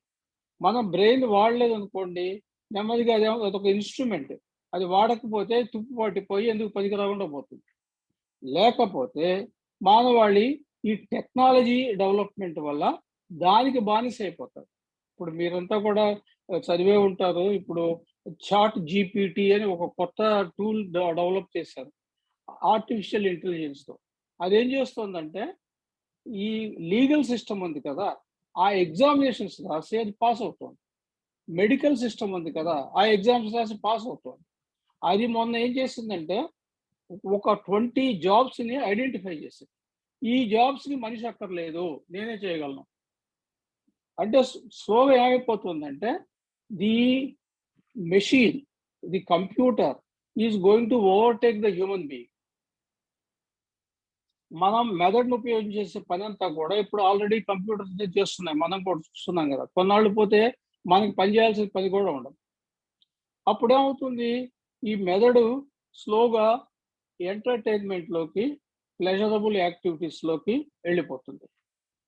ఆల్రెడీ మనం చూస్తున్నాం, స్పోర్ట్స్ ఎంటర్టైన్మెంట్, రిలీజియస్ ఎంటర్టైన్మెంట్, ఇన్ని విధాలుగా ఎంటర్టైన్మెంట్స్ ఉన్నాయి. So over a period of time the brain will deteriorate and degenerate. అది కనుక మనం ఆపకపోతే చాలా ప్రమాదం జరగడానికి అవకాశం ఉంది. మానవ జీవితమే ముగిసిపోవటానికి కూడా అవకాశం ఉంది. ఇది కాకుండా ఇంకొక దశలో ఏమవుతుందంటే, మానవుడు దీనిని అర్థం చేసుకుని, ఏంటి నేను ఇంత కష్టపడుతున్నాను, స్ట్రగుల్ చేస్తున్నాను, మానసికంగా క్షోభపడుతున్నాను అని తనలోకి తను వెళ్ళి అంతరంగంగా ఏమన్నా తన్ని తాను అర్థం చేసుకోవడానికి ప్రయత్నం చేస్తే there is a possibility. So this is a radical transformation that has to happen for human beings at this point in time. Otherwise, there is no future for humanity. Already we are seeing so many wars are happening, so much of violence is there. ఎన్ని విధాలుగా చూసినా కూడా violence ఎక్కువైపోతుంది. కృష్ణమూర్తి గారు 1975లో ఒక సంభాషణలో ఆయన ఏం చెప్పారంటే, ఆ రోజుల్లో అన్ని దేశాలు కలిపి ఒక $400 billion they are spending for buying armaments, అంటే డిఫెన్స్ ఆర్మమెంట్స్, ఆయుధాలు కొనటానికి. అవన్నీ మనిషిని చంపడానికి ఉపయోగిస్తారు. అది ఎప్పుడు 1975 మాట. ఇప్పుడు 2023లో ఒక దేశమే మొన్న పేపర్లో వచ్చింది, చైనా $275 బిలియన్ డిఫెన్స్ బడ్జెట్ వాళ్ళకి. ఇండియాది కూడా డిఫెన్స్ బడ్జెట్ $150 బిలియన్ కంటే ఎక్కువ ఉంది. అన్ని దేశాలు కలిపి అప్పుడు $400 బిలియన్ ఖర్చు పెడితే ఇప్పుడు they are spending more than $1 trillion for producing armaments for killing each other. That is the situation where we are facing now. దీనికి కృష్ణమూర్తి గారు ఏమంటారంటే, ఈ ఆలోచన అనేది, థాట్ అనేది బాహ్య ప్రపంచంలో చాలా మంచి పనులు చేసింది, కానీ అదే థాట్ మానసిక రంగంలోకి వచ్చి అందరినీ విడదీసి division, the working of thought is a divisive process. అది ఏం చేసినా కూడా విశ్లేషణ చేసి డివిజన్ చేసి అర్థం చేసుకుంటాం. అదే థాటు ఆ విశ్లేషణని తీసుకుని మానసిక రంగంలోకి వెళ్ళి అన్ని ముక్కలు చేసి అర్థం చేసుకోవడానికి ప్రయత్నం చేస్తోంది. అలాగే అందరికీ కూడా ఒక విధమైనటువంటి రక్షణ కల్పించడానికి ప్రయత్నం చేస్తోంది. But that has become a false security. That is the problem. అందుకని ఆయన ఏమంటారంటే, ఈ థాట్ అనేది it is not the right instrument to understand our psychological problems. We're using a wrong instrument. Thought అనేది బాహ్య ప్రపంచంలో మంచి ఇన్స్ట్రుమెంట్, వేరేస్ మానసిక రంగంలో అది పనిచేయదు.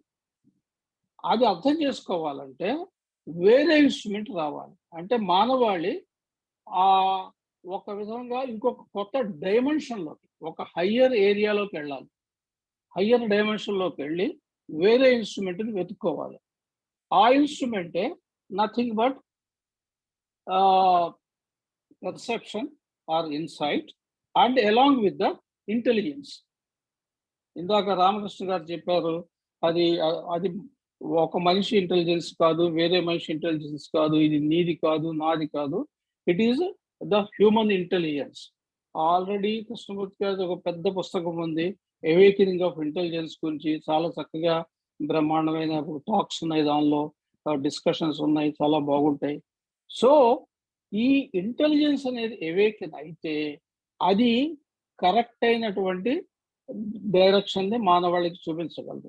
అది కరెక్ట్ అయినటువంటి సంరక్షణని మనిషికి కల్పించగలదు. ఈ intelligence it goes along with compassion and love. ఆ డైమెన్షన్ని మనం క్యాప్చర్ చేయలేకపోతే the future of man is doom. That is what is telling. And ఈ ఇంటెలిజెన్స్ ఎప్పుడు వస్తుందంటే only when we're able to see things, because human life is a whole thing. A thing which is whole, we are seeing with an instrument which is always dividing everything. We are using thought to understand that wholeness of life, and we can never do that. అందువల్ల కొత్త instrument ఏదైతే హోల్గా చూడగలదో ఆ ఇన్స్ట్రుమెంట్ని మనం ఏ విధంగా మనం చేజిక్కోగలిగి దాన్ని వాడగలము అనేది ఒక ఇష్యూ అన్నమాట. ఆయన దానికే మనకి ఏం చెప్పారంటే డైరెక్షన్ చూపించి, అదే ఇందాక రామకృష్ణ గారు చెప్పినట్టుగా ఆ తలుపు తీసినప్పుడు మనం వెళ్ళగలం. ఆ తలుపు దాకా ప్రయాణం మాత్రం మనమే చేయాలి. అది ఏ గురువు చెప్పినా అవ్వదు, ఏ మతవేత్త చెప్పినా అవ్వదు. దానికి ప్రతి మనిషి ఆ ఎఫర్ట్ పెట్టి ఆ తలుపు దాకా వెళ్ళేట్టు ఉండాలి, అప్పుడే అవుతుంది. So that is what the awakening of intelligence they are talking about. This intelligence is different from our normal intellect. We call it intellect, తెలుగులో తెలివి అంటాం. అది ఆలోచించి వచ్చినటువంటి తెలివి. ఇదేంటి, దీన్ని ప్రజ్ఞ అంటాం. ఇది ఆలోచించి రాలేదు, దీనికి కాలంతో సంబంధం లేదు, అది కాలాతీతమైంది.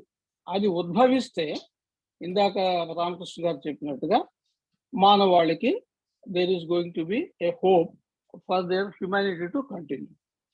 That's all from my side, sir. Thank you. Thank you sir, nice explanation. Shiva garu. Thank you sir. Welcome sir. Sir, intelligence operates అనే కాన్సెప్ట్లో ఒక 2-3 వీక్స్ బ్యాక్ నాకు ఒక చిన్న మైనర్ ఇన్సిడెంట్ జరిగింది సార్. కొంచెం షేర్ చేసుకోవచ్చా సార్? అందులో questions and my analysis. Okay sir, please. Okay sir. మనము రీసెంట్‌గా ఈ ఇంద్రియ సంవేదనము ద్వారా అంటే కొంచెం దానితో నేను వెళ్తున్నప్పుడు ఆహ్, బయట రోడ్డు మీద వెళ్తున్నప్పుడు ఒకసారి కంప్లీట్ అంటే అక్కడ సెల్ఫ్‌లెస్ స్టేట్ ఫుల్లీ అవేర్‌నెస్‌తోని వెళ్తున్నాను సార్. సెంటర్‌లో వెళ్తుంటే మామూలుగా హై స్ట్రీట్ అంటారు ఇక్కడ. ఒక చిన్న పోల్ అంటే టెలిఫోన్ పోల్‌లాగా చిన్న పోల్ ఉంది. అక్కడ వెళ్తున్నప్పుడు ఒక్కరే వెళ్ళాల్సొస్తది. ఇద్దరు కొంచెం అడ్జస్ట్ అంటే ఎవరైనా ఎదురుగా వస్తే ఆగాలి. అలా జరుగుతుందన్నట్టు. వెయిట్ చేసి మళ్ళీ వాళ్ళు కొంచెం ఇండివిడ్యువల్‌గా వెళ్ళాల్సొస్తది. నేను ఫుల్లీ అటెన్షన్‌లో, అవేర్‌నెస్‌లో ఉన్నాను. చాలా అసలు సెల్ఫ్‌లెస్ స్టేట్‌లో ఉన్నాను.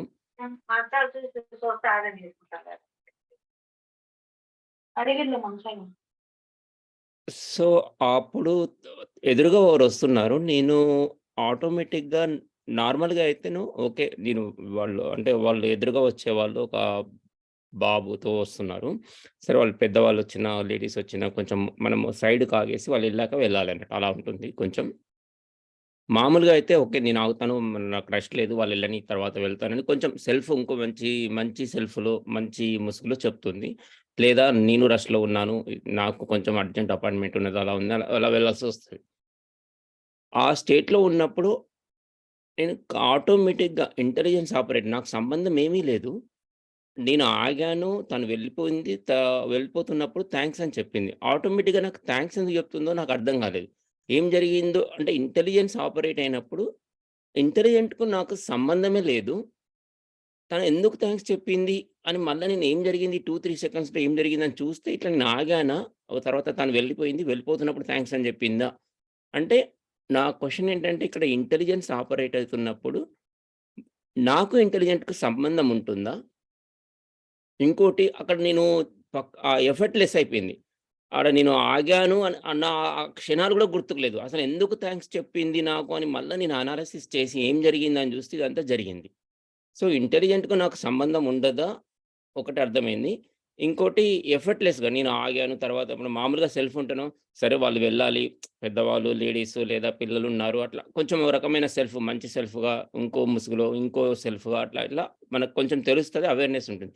ఇదంతా ఏమి జరగలేదు. నాకు ఆ మొమెంట్స్ కూడా గుర్తుండడం లేదు.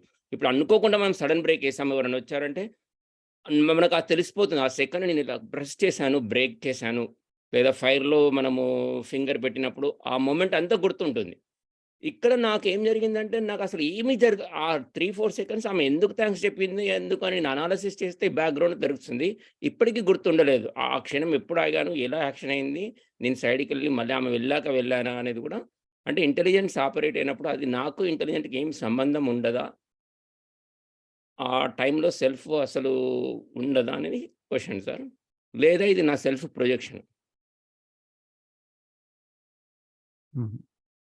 లేదా క్రాస్ చెకింగ్‌లో క్రాస్ క్వెషన్ ఏసుకుంటే మామూలుగా మనము ఫుల్లీ అటెన్షన్‌లో అంటే మామూలు అవేర్‌నెస్‌లో ఉన్నప్పుడు కామన్‌గా మనము ఓకే. హ్మ్. ఆగాలి అని గూడా వస్తుంది గదా! అలా నాకు ఏమి రాలేదు. ఎందుకంటే అది మామూలుగా మనము జనరల్‌గా అంటాము. చూస్తున్నాం గదా! అవుపడుతుంది గదా! అని. అలా నాకు లేనప్పుడు నేను ఆగాలి నేనేం లేను. ఆ స్టేట్‌లో ఉన్నప్పుడు ఇదంతా జరిగింది. సో, నాకు ఇంటెలిజెన్స్ ఆపరేట్స్ ఇట్లా జరుగుతుందా? మనకు ఇంటెలిజెంట్‌కి సంబంధం లేదా? ఇంటెలిజెన్స్ నాది కాదా? అనే క్వెషన్స్ కొంచెము క్లారిఫై చేసుకుందామని షేర్ చేస్తున్నా sir. Thank you. Thank you sir. Shiva గారు ఇక్కడ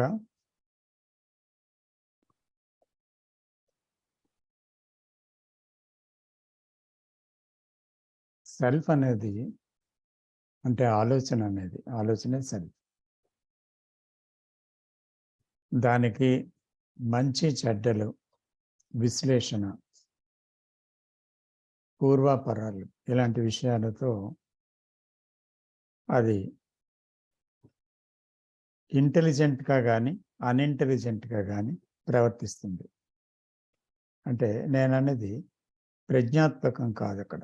ఇంటెలిజెన్స్ అండ్ అంటే ఒకటి వివేకంతో ఒకసారి ప్రవర్తిస్తుంది, ఇంకోసారి అవివేకంతో ప్రవర్తిస్తుంది. అంటే అక్కడ ఇంటెలెక్ట్ కూడా పనిచేసే అవకాశం ఉంది ఆలోచనలో.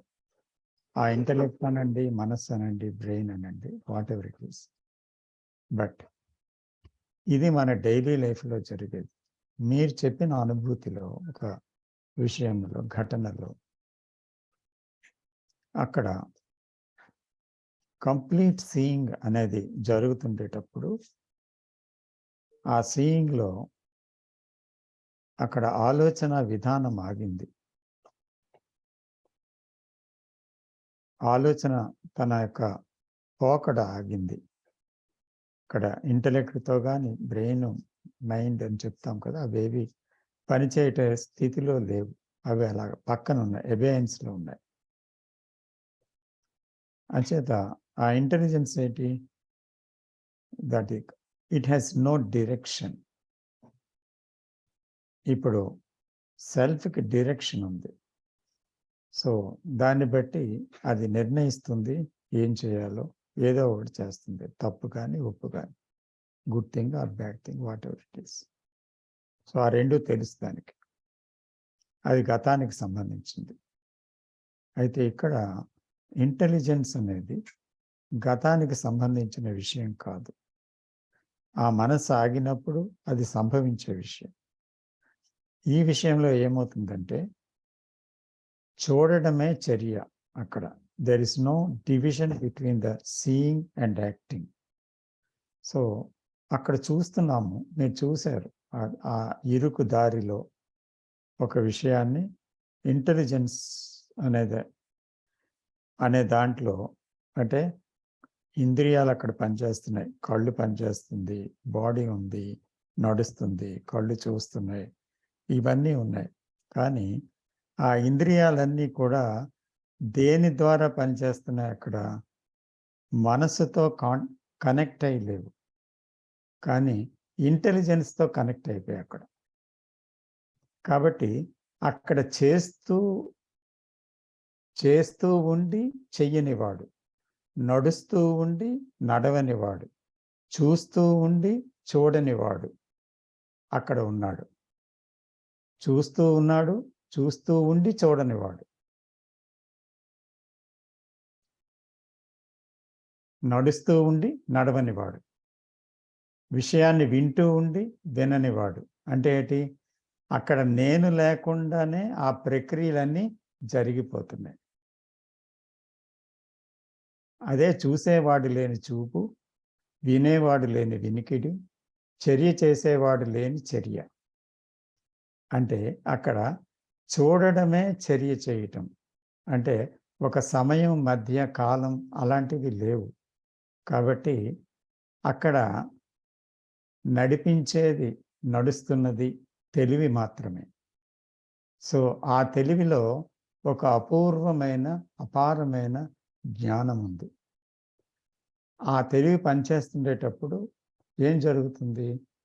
అక్కడ ఏం చెయ్యాలో అది చేస్తుంది. అది చేరి ఏంటి? That is only the right action. ఎందుకంటే ఇందాక అనుకున్నాం కదా, కంక్లూషన్ వేరు, నిర్ద్వంద్వ స్థితి వేరు. కంక్లూషన్ అనేది ఏంటది? ఇప్పుడు ఒక మనిషి వస్తున్నాడు ఎదురుగా, నేను వెళ్ళిపోవాలా, అతను ముందు వస్తే నేను ఆగాల, ఏదో ఒకటి నిర్ణయించాలి అక్కడ. ఆ conclusion based on our self. అక్కడ ఏదైనా చేయొచ్చు, కానీ ఇక్కడ కంక్లూషన్ లేదు. అక్కడ ఒక నిర్ద్వంద్వ స్థితి ఉంది. అంటే it is only a seeing, అంతే, చూస్తున్నాం అక్కడ. ఆ ద్వంద్వం లేని స్థితి. ఇది కావాలా, అది చెయ్యాలి అనే ద్వంద్వత లేదు. కాబట్టి in the very seeing there is action. అక్కడ వెంటనే ఆగడం జరిగింది. సో ఇంటెలిజెన్స్లో ఏమవుతుంది? ఆ ప్రజ్ఞాస్థితిలో only right action comes without any thought, without any direction. So అప్పుడు ఆటోమేటిక్గా ఆ థ్యాంక్స్ అనే పదం వినిపిస్తుంది, కానీ ఆ థ్యాంక్స్ అనే పదానికి పొంగిపోదు మనస్సు. లేకపోతే ఆవిడ తిడుతూ వెళ్ళిపోయింది అనుకోండి ఒక సందర్భంలో, ఇంకా పక్కకి జరగకూడదా అని ఏదో అంది. సో అది కూడా మనసుకు పట్టదు. అక్కడ ఏమవుతుందంటే కేవలం వినటమే ఉంటుందంటే, కానీ అక్కడ రియాక్షన్ ఉండదు. థ్యాంక్ యూ అని అన్నప్పుడు వెల్కమ్ అని కూడా మీరు అనలేరు ఒకసారి. ఎందుకంటే అక్కడ సంపూర్ణమైన ఒక నిశ్శబ్ద స్థితి ఉంది. ఆ సమయంలో అది వెల్కమ్ అనొచ్చు కూడా, అనకపోవచ్చు కూడా, అది వేరే విషయం. కాబట్టి అక్కడ మీరు ఆటోమేటిక్గా చూశారు, ఆ మాట విన్నారు, వెళ్ళిపోయారు. తర్వాత మనసు వచ్చి ఇదంతా ఎందుకు జరిగింది అని వెనక్కి చూసింది. అప్పుడు అంది, ఓహో ఇలా జరిగిందా, ఆవిడ అందుకే థ్యాంక్స్ చెప్పిందా, ఇలా జరిగిందా అని ఆ ఎక్స్పీరియన్స్ని రిమెంబర్ చేసుకుంది, గుర్తించుకుంది వెనక్కి వచ్చి. కానీ during that experience there is no experience. అది జరిగింది అక్కడ. Thank you sir. ఇక్కడ ఇంటెలిజెన్స్ నాది కాదు, యాక్షన్ మాత్రం నాది అంటే మీనింగ్ ఏంటి సార్? యాక్షన్ మాత్రం మీద, రైట్ యాక్షన్ నేను వెయిట్ చేయడం రైట్ యాక్షన్. రైట్ యాక్షన్ కూడా ఇంటెలిజెన్స్దే. Right action comes from the intelligence which has no opposite as wrong action. It do not know what is wrong action. It only knows the action.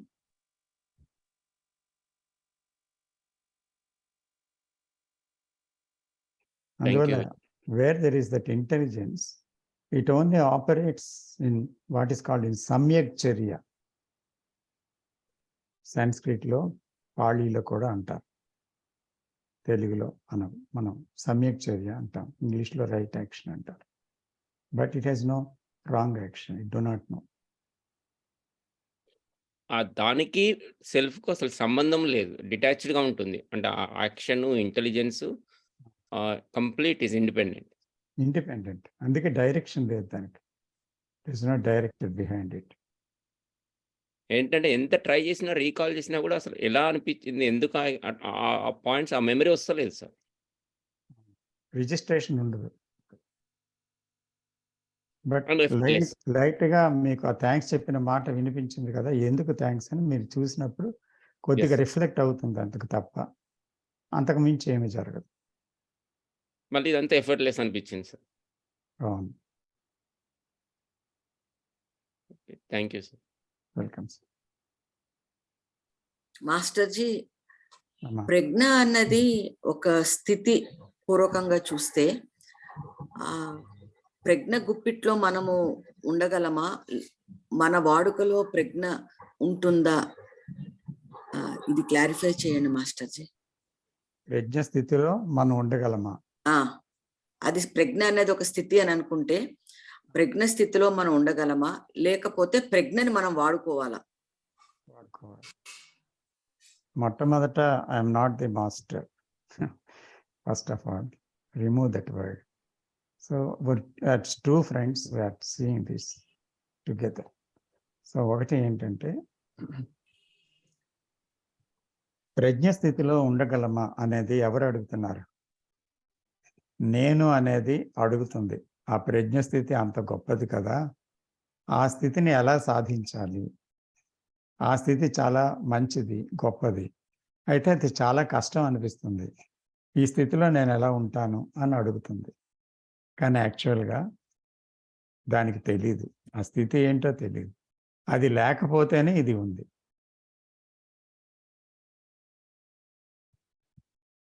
ఆ ప్రశ్న అడిగే నేను లేకపోతేనే ఇది ఉంది.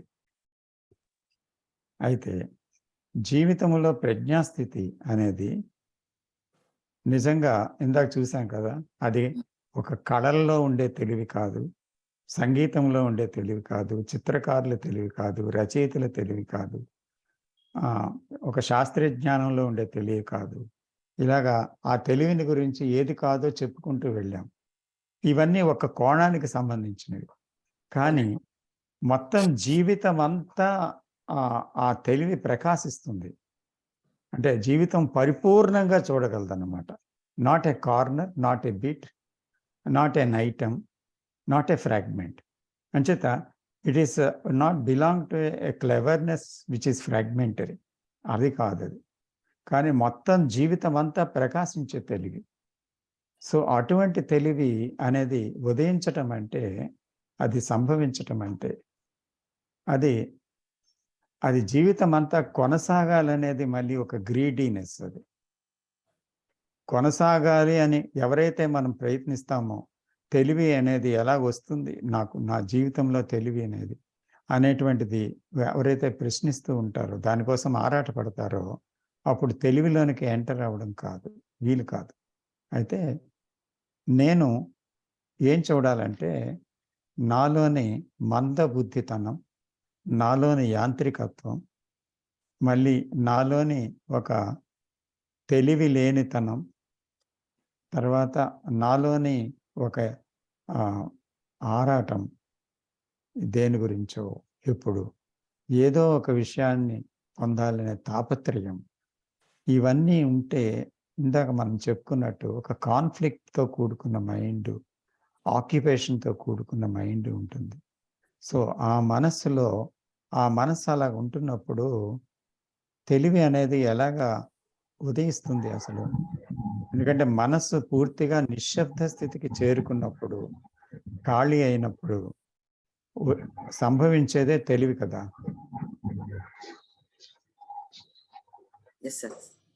తెలివి కదా. సో కాబట్టి ఆ సంభవం అనేది ఎలా జరుగుతుంది? ఇప్పుడు ఒక ఖాళీ ప్రదేశంలో ఏదైనా ప్రవేశించడానికి వీలుంది, అందులో ఉండడానికి వీలవుతుంది. ఖాళీ లేని పూర్తిగా నిండిపోయిన ప్రదేశంలో మళ్ళీ చొరబడడానికి ఏది వీలు లేదు. అందుకని ఉన్నది ఖాళీ అవ్వాలి. ఆ ఉన్నది ఖాళీ కాకుండా అక్కడి నుంచి మనం అడుగుతున్నాం. హలో రంగా గారు, మ్యూట్ చేయండి.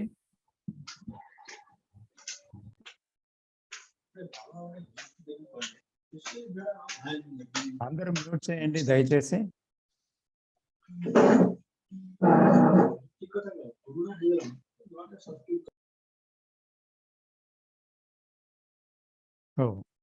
కాబట్టి మొదట మనస్సుని ఎందుకు ఖాళీ అవ్వటం లేదు, ఎందుకు యాంత్రికత్వంలో పడింది, ఎందుకు తాపత్రయంలో నివసిస్తుంది, ఏది క్షేమం అనుకొని అక్షేమములో నివసిస్తుంది, ఈ విషయాల్ని కనిపెట్టి చూడగలగాలి.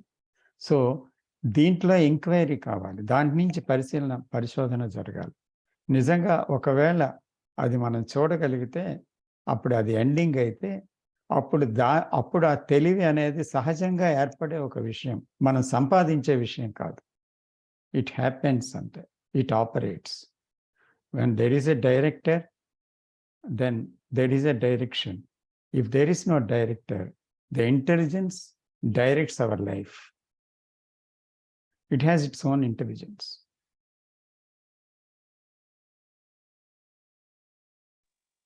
Thank you. Welcome. Namaste. Thank you. Namaste. Anand garu మాట్లాడతారు.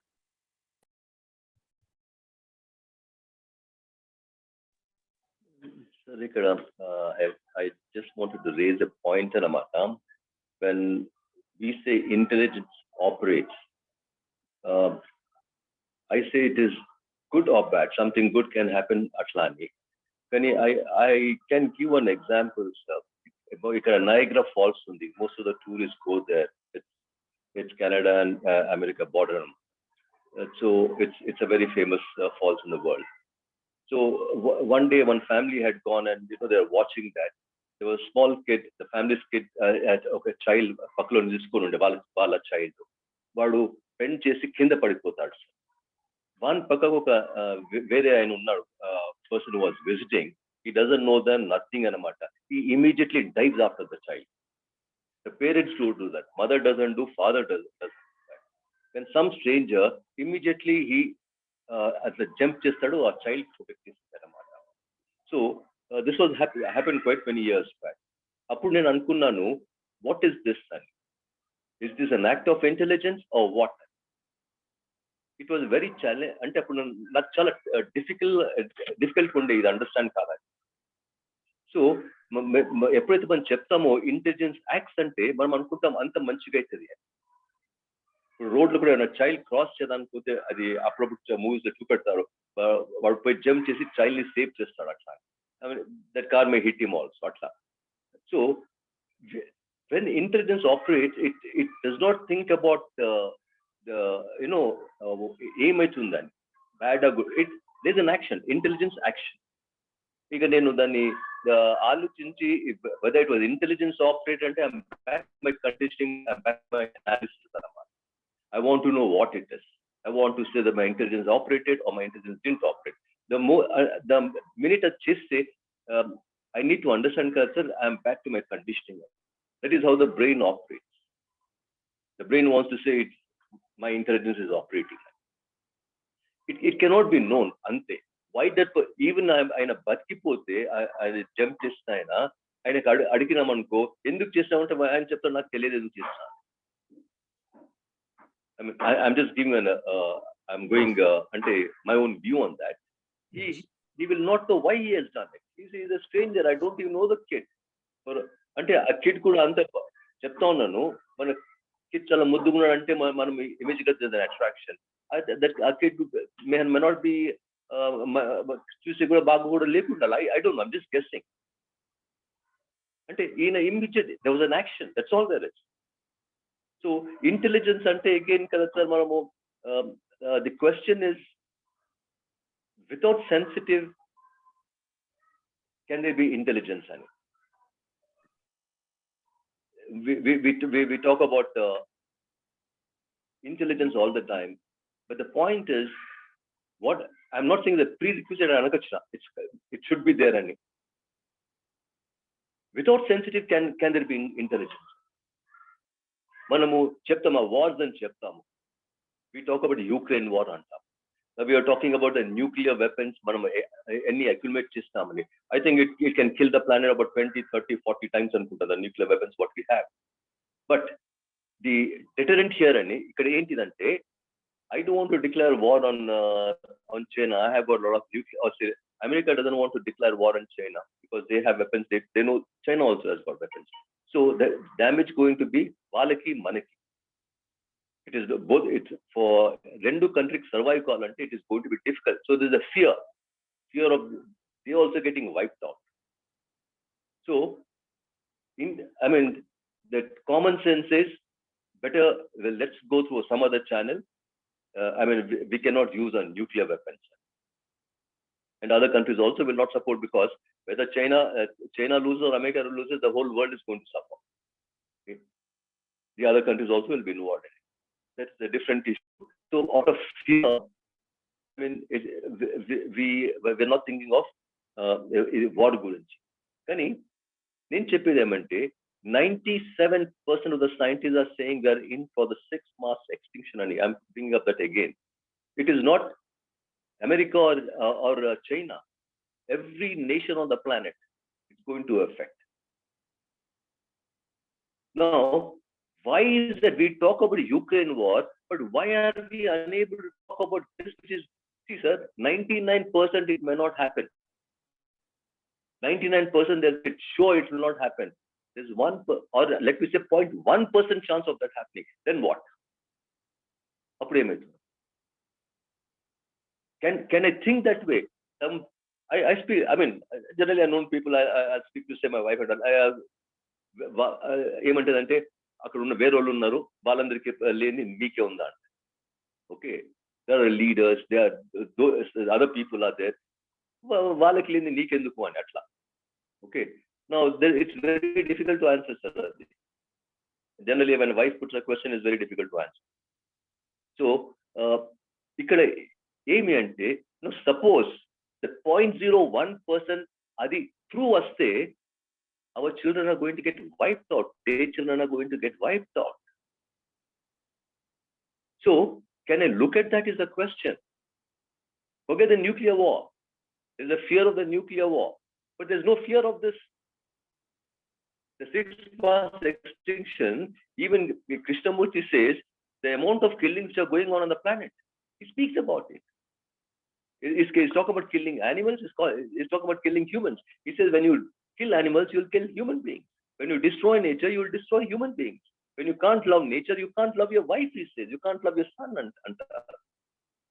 When I say I love my son, I love my wife, I love my father, which he says is, it's false. It is not so. You don't love your son. So how do I look at that as a question, sir? And నేను చెప్తాను నా కొడుకు బిడ్డ, I love them. You don't love them. I mean, this was a very difficult. It was very painful for me to understand that I don't love my son. 24 hours I has to be with him. Even today, I mean, it's not his mother he asks. I mean, he keeps asking about me most of the time. I'm just saying that.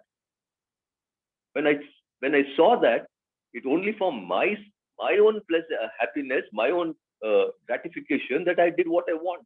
Suppose he was a very troublesome son, would I still do it? Is the question. So, we say we love our children, which is not true, sir. I'm just going beyond. It is completely false. We don't love our children. We don't love anybody. If we love, we will not be the way we are.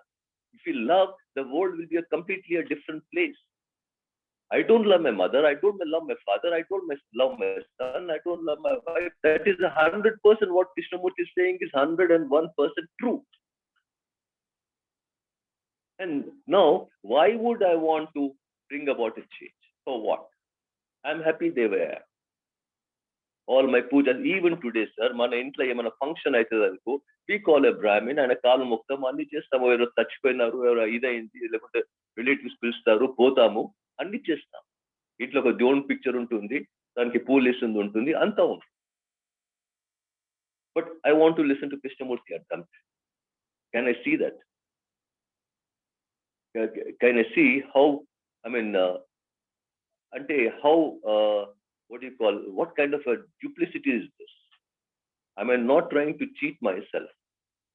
Am I being honest to myself at least, if not someone out there? Everything I do, what is happening out there? If anything happens, first thing I'll say Rama Rama, or about something Ramakrishna, something.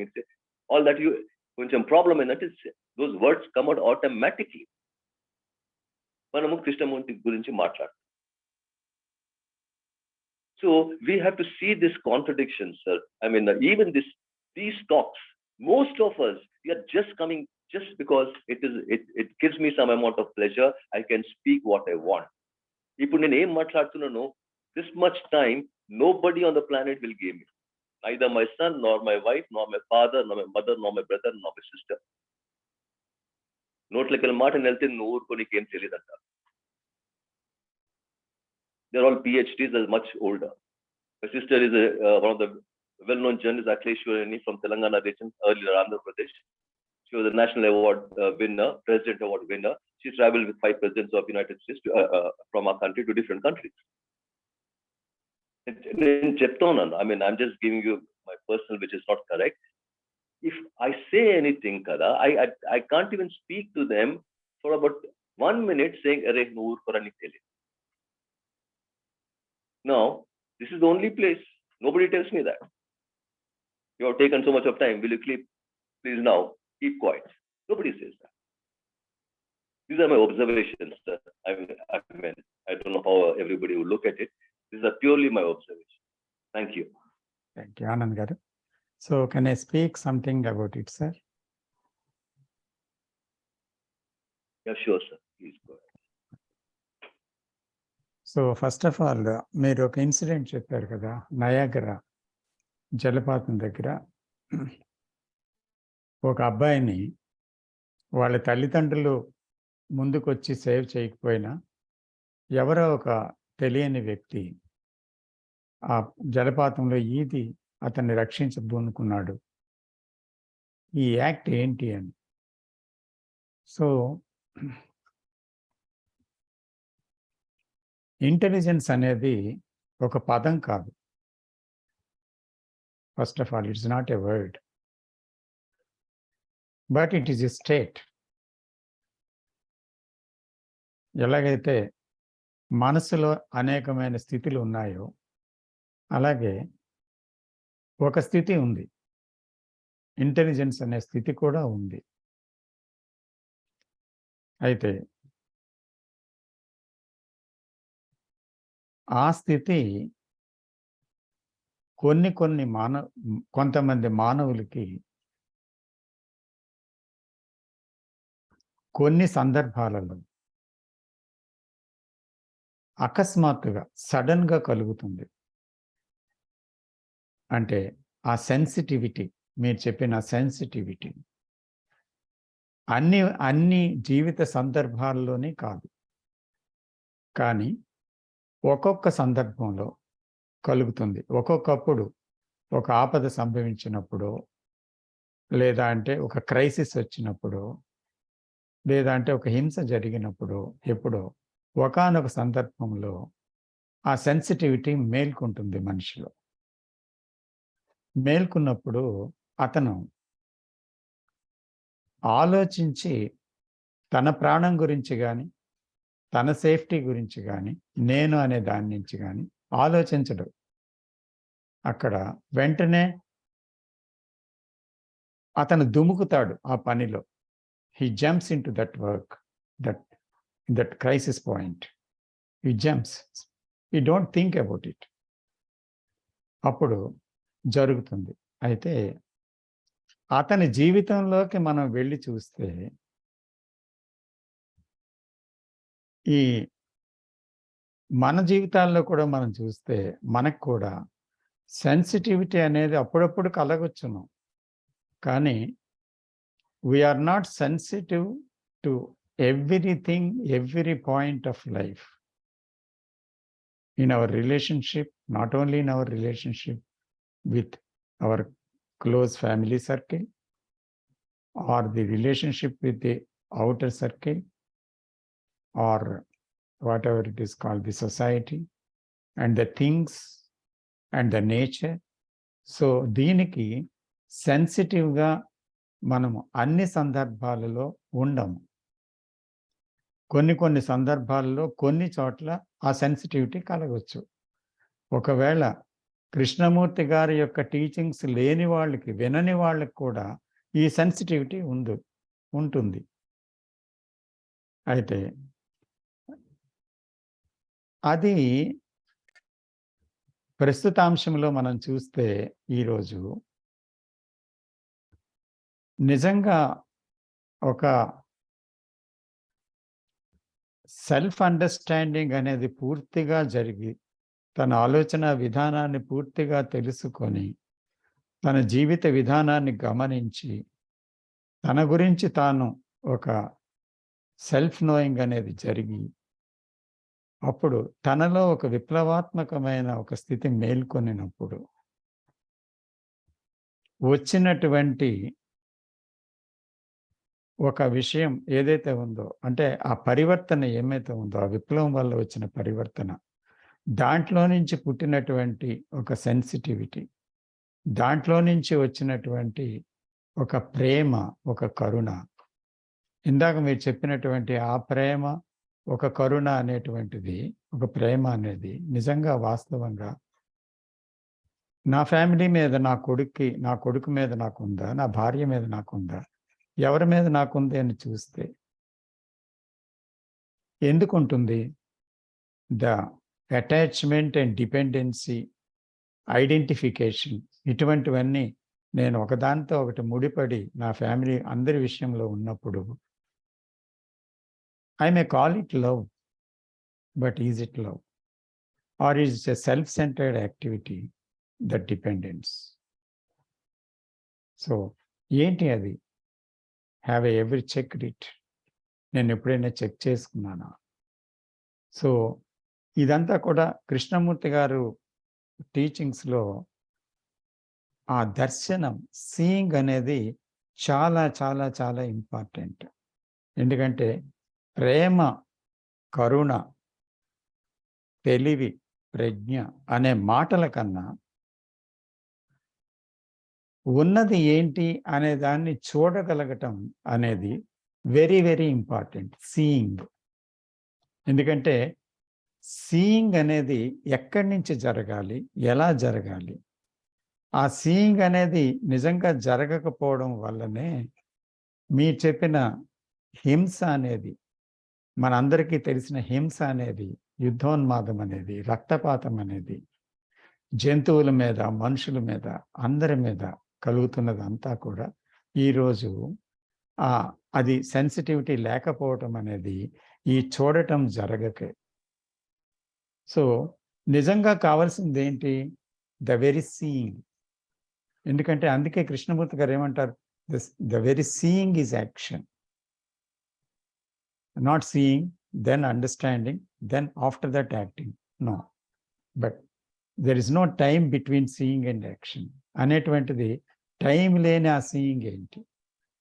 ఇది మనకి అంటే లోతుగా చూస్తే, అంటే ఎప్పుడైతే మనము మనస్సు అనేది లేకుండా నిశ్శబ్దములో నుంచి మన జీవితంలో జరిగే ప్రతి బాంధవ్యంలోని, ప్రతి మనం మాట్లాడే తీరులోని, మనం వింటున్న తీరులోని, మనం చర్య చేస్తున్న తీరులోని, అన్నిటిలోని కూడా థాట్, వర్డ్ అండ్ డీడ్ అన్నిటిలోని, ప్రతి మూమెంట్లోని, గెస్చర్లోని ప్రతిదీ మనం గమనించగలిగితే, that seeing is very, very important. I don't know what is sensitivity, what is love, what is compassion, what is the door and door beyond. I don't know about all this. And what is prajna. So if I want to have all these things, then it is again self. So what is that అంటే ఉన్నది ఏంటి? సంఘర్షణ, అంటే conflict ఉంది, తాపత్రయం ఉంది, self centred activity ఉంది, ఆరాటం ఉంది, పోరాటం ఉంది, బంధాలు ఉన్నాయి, డిపెండెన్సీ ఉంది, తర్వాత అటాచ్మెంట్ ఉంది, ఫియర్ ఉంది. ఇవన్నీ యాక్చువల్గా వాస్తవాలు. సో వీటిలో ఉన్న జీవితం అలాగే యాంత్రికంగా కొట్టుకుపోతున్న దాంట్లో ఏముంది, ఏం జరుగుతుంది అని ఎప్పుడు నేను గమనించకుండా దాంట్లోనే కొట్టుకుపోతున్నాను. సో ఇప్పుడు ఆ గమనన అనేది ఎప్పుడైతే జరిగిందో, అందుకోసమే మనం ఈ సమావేశం అవుతున్నాం వారం వారం. ఎందుకు? ఏదో చర్చించడానికి, ఏదో ఊసిపోక మనం ఇక్కడికి రావటం లేదు. కానీ కలిసి ఒక విషయాన్ని ఎందుకు ఆలోచిస్తున్నాం? ఇది మళ్ళీ మళ్ళీ చూడటం అనేది ఎంతవరకు జరుగుతుందో మనల్ని మనం చూసుకోవడానికి ఇది వీలు కల్పిస్తుంది. కాబట్టి మనం కలిసి ఒక విషయం అందరం కలిసి ఒక చూస్తుండేటప్పుడు అందులో కొన్ని కొత్త అవగాహనలు కూడా రావచ్చు మనకి. So that very understanding helps us, because if you speak, I can understand something and it may be useful to my life. When anybody speaks, it may be useful to the others also. అందువల్ల we have to, అంటే ఏది అవసరమో అది నేర్చుకుంటాం. అవసరం లేనిది ఆయన ఎంతసేపు మాట్లాడినా అది రాలిపోతుంది అంతే. That is listening. So listening is an art. So when we listen, if it is something which is useful, which is reality in it, which is truth, and it will go into my mind, can we listen like that? That is the point. So అందుకని మనం ఇక్కడ ఏం చేస్తున్నామంటే, ఇక్కడ కొన్ని పదాలని కృష్ణమూర్తి గారు ఏమి ప్రేమో, ఏది కంపాషనో, ఏది ఇంటెలిజెన్సో, ఏది సెన్సిటివిటీయో ఆ విషయాలు సూచించారు. అయితే అవి మన జీవితంలో, మానవ జీవితంలో దాదాపు కరువయ్యాయి. కాబట్టి ఉన్నది ఏంటో చూడకుండా ఆ విషయాల గురించి ఊరిక అది కావాలి, అదే జరగాలి, అది దాంతో జీవించాలనే చర్చ కాకుండా అసలు ఉన్నది మనం ఎందుకు చూడలేకపోతున్నాం? ఏది మనల్ని అడ్డుతుంది?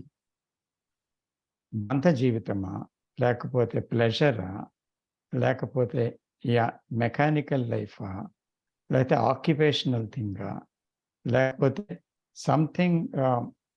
Something or other we want every time to happen. అంటే ఏదో ఇంకా ఏదో పొందాలి అని ఆరాటం, ఇంకా ఏదో జరగాలి ఆరాటం. అన్ని రంగాలలో అంటే మనం ఏంటి తాపత్రయమా, ఏం జరుగుతుంది, అసలు యాక్చువల్గా మనం ఎక్కడ ఉన్నాం అనేది మానవులు ఎవరూ చూడకపోవడం వల్ల, మనుషులు దాన్ని గమనించకపోవడం వల్ల ఇంత కెలామిటీ నాలోని అందరిలోని జరుగుతుంది కదా. సో కాబట్టి the very seeing that the what is, ఆ ఉన్నది ఏంటి, నా జీవితం ఏంటి అనేదే చూడటం అతి ముఖ్యం. Then only what Krishnamurti speaks about may come or will come or shall come, అంటే ఏదైనా జరగచ్చు, అది ఇట్ మే హ్యాపెన్. అలాగ జరగడానికి ముందు చేయవలసిన పని వదిలేసి మనము మరేదో చర్చించడం కోసం కాదు ఇక్కడికి వచ్చింది, కానీ దాని యొక్క ముఖ్యత తెలుసుకున్నాము. అలాగే ఆ ప్రేమ యొక్క ముఖ్యత ఏంటో ఆయన వివరించారు. తర్వాత కరుణ యొక్క ముఖ్యత ఏంటో వివరించారు. తర్వాత ఇంటెలిజెన్స్ యొక్క ముఖ్యత ఏంటో వివరించారు. అయితే అవన్నీ విని అవిని సంపాదించడం కోసం మనల్ని ఊరిక పరుగులు తీయమని, ఏవో పుస్తకాలు చదివిమని, గురువులు వెంట పడమని, లేకపోతే ఆయన్నే వినమని చెప్పడం లేదు. అక్కడ మనల్ని మనం చూసుకోమని చెప్తున్నారు. కాబట్టి మనల్ని మనం చూసుకోవడం వల్ల మనకు అర్థమైతే ఆ వివేకోదయం, ఆ ప్రజ్ఞోదయం జరిగే ఛాన్స్ ఉంది, అది జరుగుతుంది. సో ఇది కేవలం ఒక తాత్కాలిక విషయం కాదు, అంటే టెంపరీగా సంభవించే విషయం కాదు. ఎందుకంటే అది పూర్తిగా మనల్ని మనం అవగాహన చేసుకుంటూ వెళ్తే క్షణక్షణం ఒక్కొక్క డోర్ ఓపెన్ అవుతూ ఉంటుంది, క్షణక్షణం ఒక అవగాహనతో ఒక్కొక్క సంఖ్యను తెగుతూ ఉంటుంది. కాబట్టి స్వేచ్ఛ వైపు చేసే ప్రయాణం అది. మన తాలూకా జీవితంలో మన ప్రవర్తనని, అందులో వ్యవహరించే మనస్సుని, దాని ఆలోచనల్ని గమనించడం ఒక్కటే నిజమైన చర్య, ద ట్రూ యాక్షన్. సో ఆ చర్య నుంచే మిగతా చర్య అంతా సమ్యక్ చర్య అనే చర్య పుడుతుందన్నమాట యాక్చువల్గా. కానీ ఇది లేకుండా అది కావాలి అనేది అసంబద్ధం, అది జరగదు. ఇది నా అవగాహన సార్. నాకు ఒక అబ్జర్వేషన్ ఉంది sir. Sir, I don't want to observe. I don't want to move out of my comfort zone. I'm Yes. comfortable. yes, Even about the anger, fear, that tells me I'm alive. People say, don't get angry. I'm not మీ voice cut అవుతుంది సార్. angry. Without anger, what am I? మీ voice cut అవుతుంది. 1 minute, sir. I'll. కొంచెం చూడండి.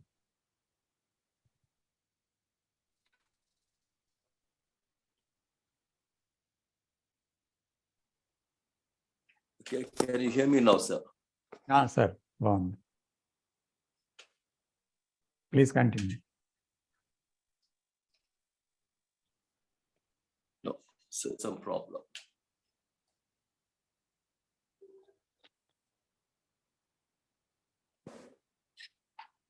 I don't think you can hear me now, sir. లేదండి, బాగుంది.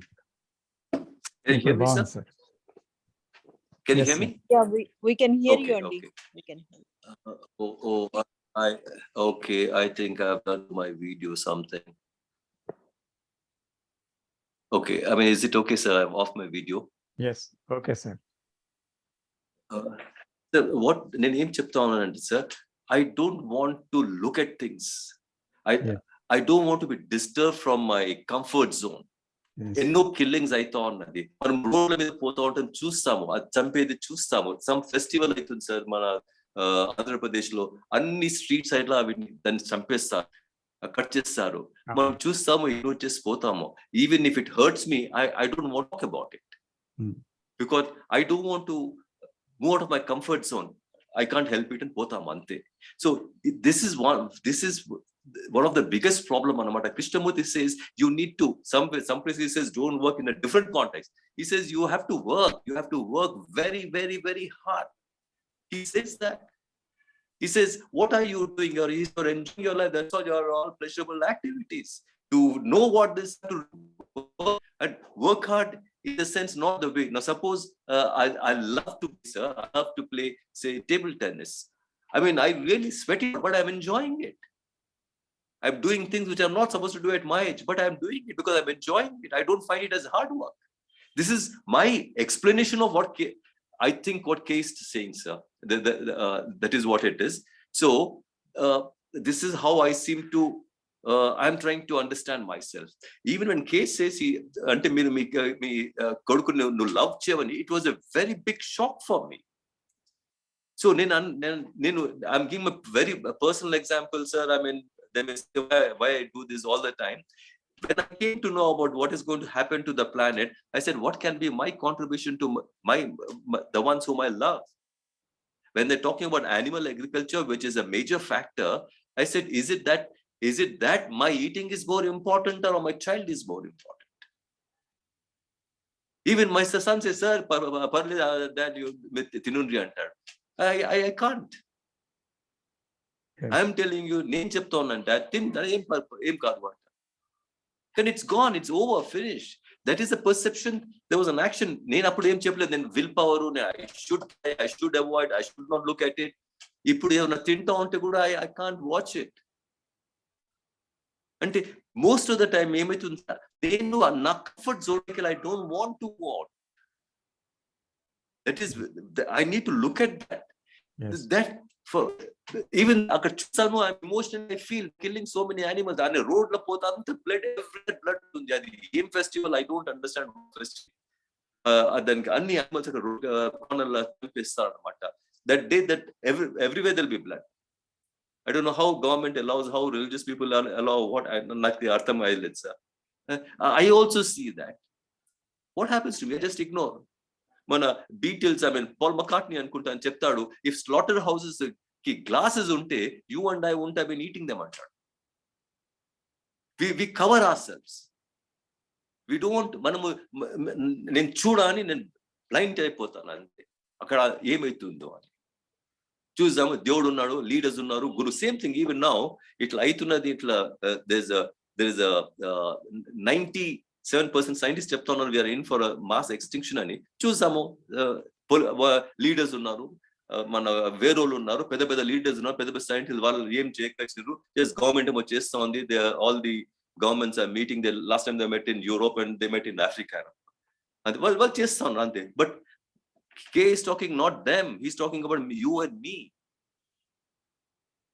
What are you doing, Annie? Do you see that?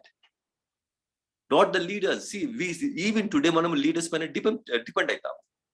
Everything today, even today manamu we expect the leaders to do it. K is saying something else.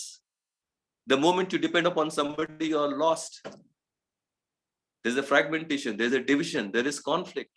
Adi manaku arthamayaledu. So it is, I don't want to be disturbed from my comfort zone. Whatever I'm doing throughout the week, throughout the month, I continue to do the same thing again and again. I don't want any disturbance. Yes, occasionally something happens. My conditioning says how to solve the problem. I go back to my conditioning. So Adi, that is very essential, sir. Ante earlier what speaker cheppinadu kada, I want to know what it is. Adi, there's nothing to know. It is when you see a sunrise, a beautiful sunrise, you don't say how does that happen, Ani? You've seen, it's gone over. The avuna kada sir, ఇప్పుడు అది ఎట్లయితది, ఎట్లా వెలుతురు ఎట్లా వస్తుంది, ఆ light ఎట్లుంటుంది, నేను అంటే then my conditioning is back there. I see the beautiful sunset. For a split second, I see for that split second there's joy, and that's over, finish. I may say, yes, I should come again tomorrow. That adi mala back to conditioning. Ante sir, thank you. Thank you, sir. అదే ఇక్కడ హింస అనేది everywhere it is happening. మీరు చెప్పినట్టు అసలు after జరుగుతుంది, దేవుడి పేరుని బలులు ఇస్తున్నారు, రక్తపాతం జరుగుతుంది. అయితే అక్కడ చేయవలసింది ఏంటి యాక్చువల్గా? If you are sensitive, I cannot see that I cannot eat meat. I cannot do harm to any animal or to the plant, or I mean the trees and the nature, cannot harm. Because ఆ హింసలో ఎంత ఘోరమైన విషయం ఉందో అది నా శరీరాన్ని, మనసుని చాలా బాధకు గురి చేసింది. నా కళ్ళంటే నీళ్ళు వచ్చాయి. ఒకసారి ఒక భోజనానికి నేను వెళ్ళాను. అది చావు భోజనం, ఫ్యూనరల్ మీల్స్. అక్కడ ఏం జరిగిందంటే ఒక కోడి మాంసాన్ని వడ్డించారు. ఒక 20-30 మంది ఒక గదిలో కూర్చున్నాము. అందులో నేను ఉన్నాను. ఇది జరిగి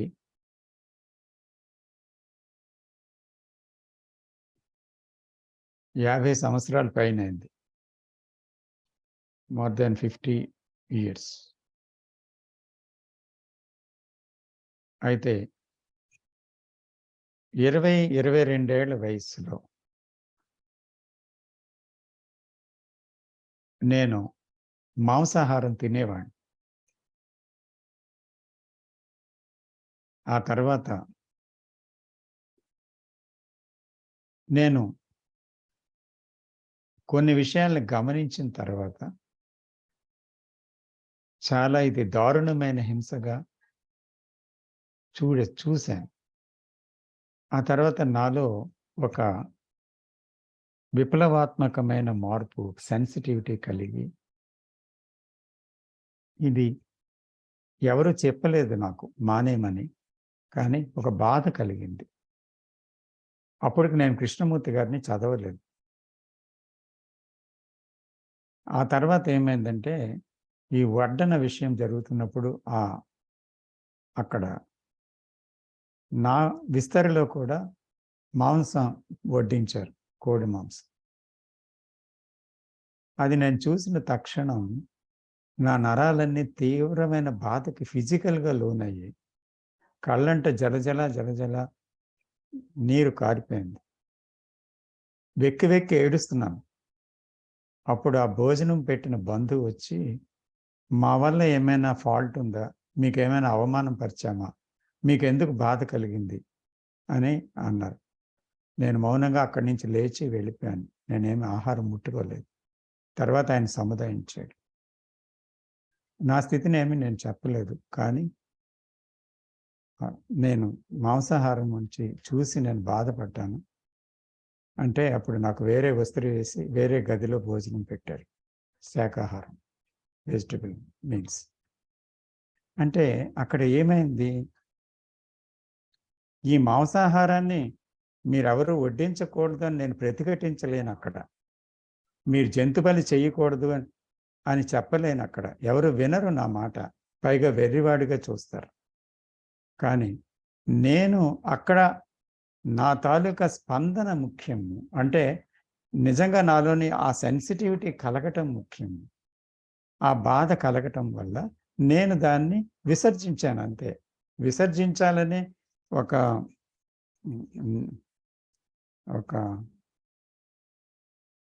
దాన్ని ఏమంటారు, సప్రెస్ చేసుకోలేదు. నా డిజైర్ని సప్రెస్ చేసుకోవడం కాదు అది, కానీ పూర్తిగా అది దాంతో ఉండేటువంటి ఆ బాధని నేను అనుభవించాను. ఆ జంతువు యొక్క బాధని లిటరల్గా నేను అనుభవించాను, నరాలన్నీ కోసినట్టు. సో అందుకని నేను మరి తినలేకపోయాను.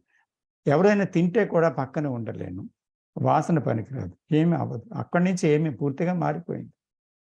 సో అందుకంటే ప్రతి మానవుల్లో తన సంతోషం కోసమే జీవించటం అనేది చాలా సాధారణంగా మీరు చెప్పినట్టుగా అదే అందరూ చేస్తున్నారు. So everybody runs after his pleasure in his, that is what is happening around the world. It's the truth, it's not a statement. So అందుకని నేను కానీ అలాగే ఎవరికి వారు దాన్ని చూడగలిగితే మరి ప్రపంచం మారిపోదా? తప్పకుండా మారుతుంది. ఎందుకంటే ఒక మానవుడు మారినప్పుడు ప్రపంచం మారే అవకాశం ఉంది. అయితే చూడడం జరిగినప్పుడు. చాలా ముఖ్యమైన విషయం చెప్పారు సార్. ధన్యవాదాలు. Thank you sir. ధన్యవాదాలు.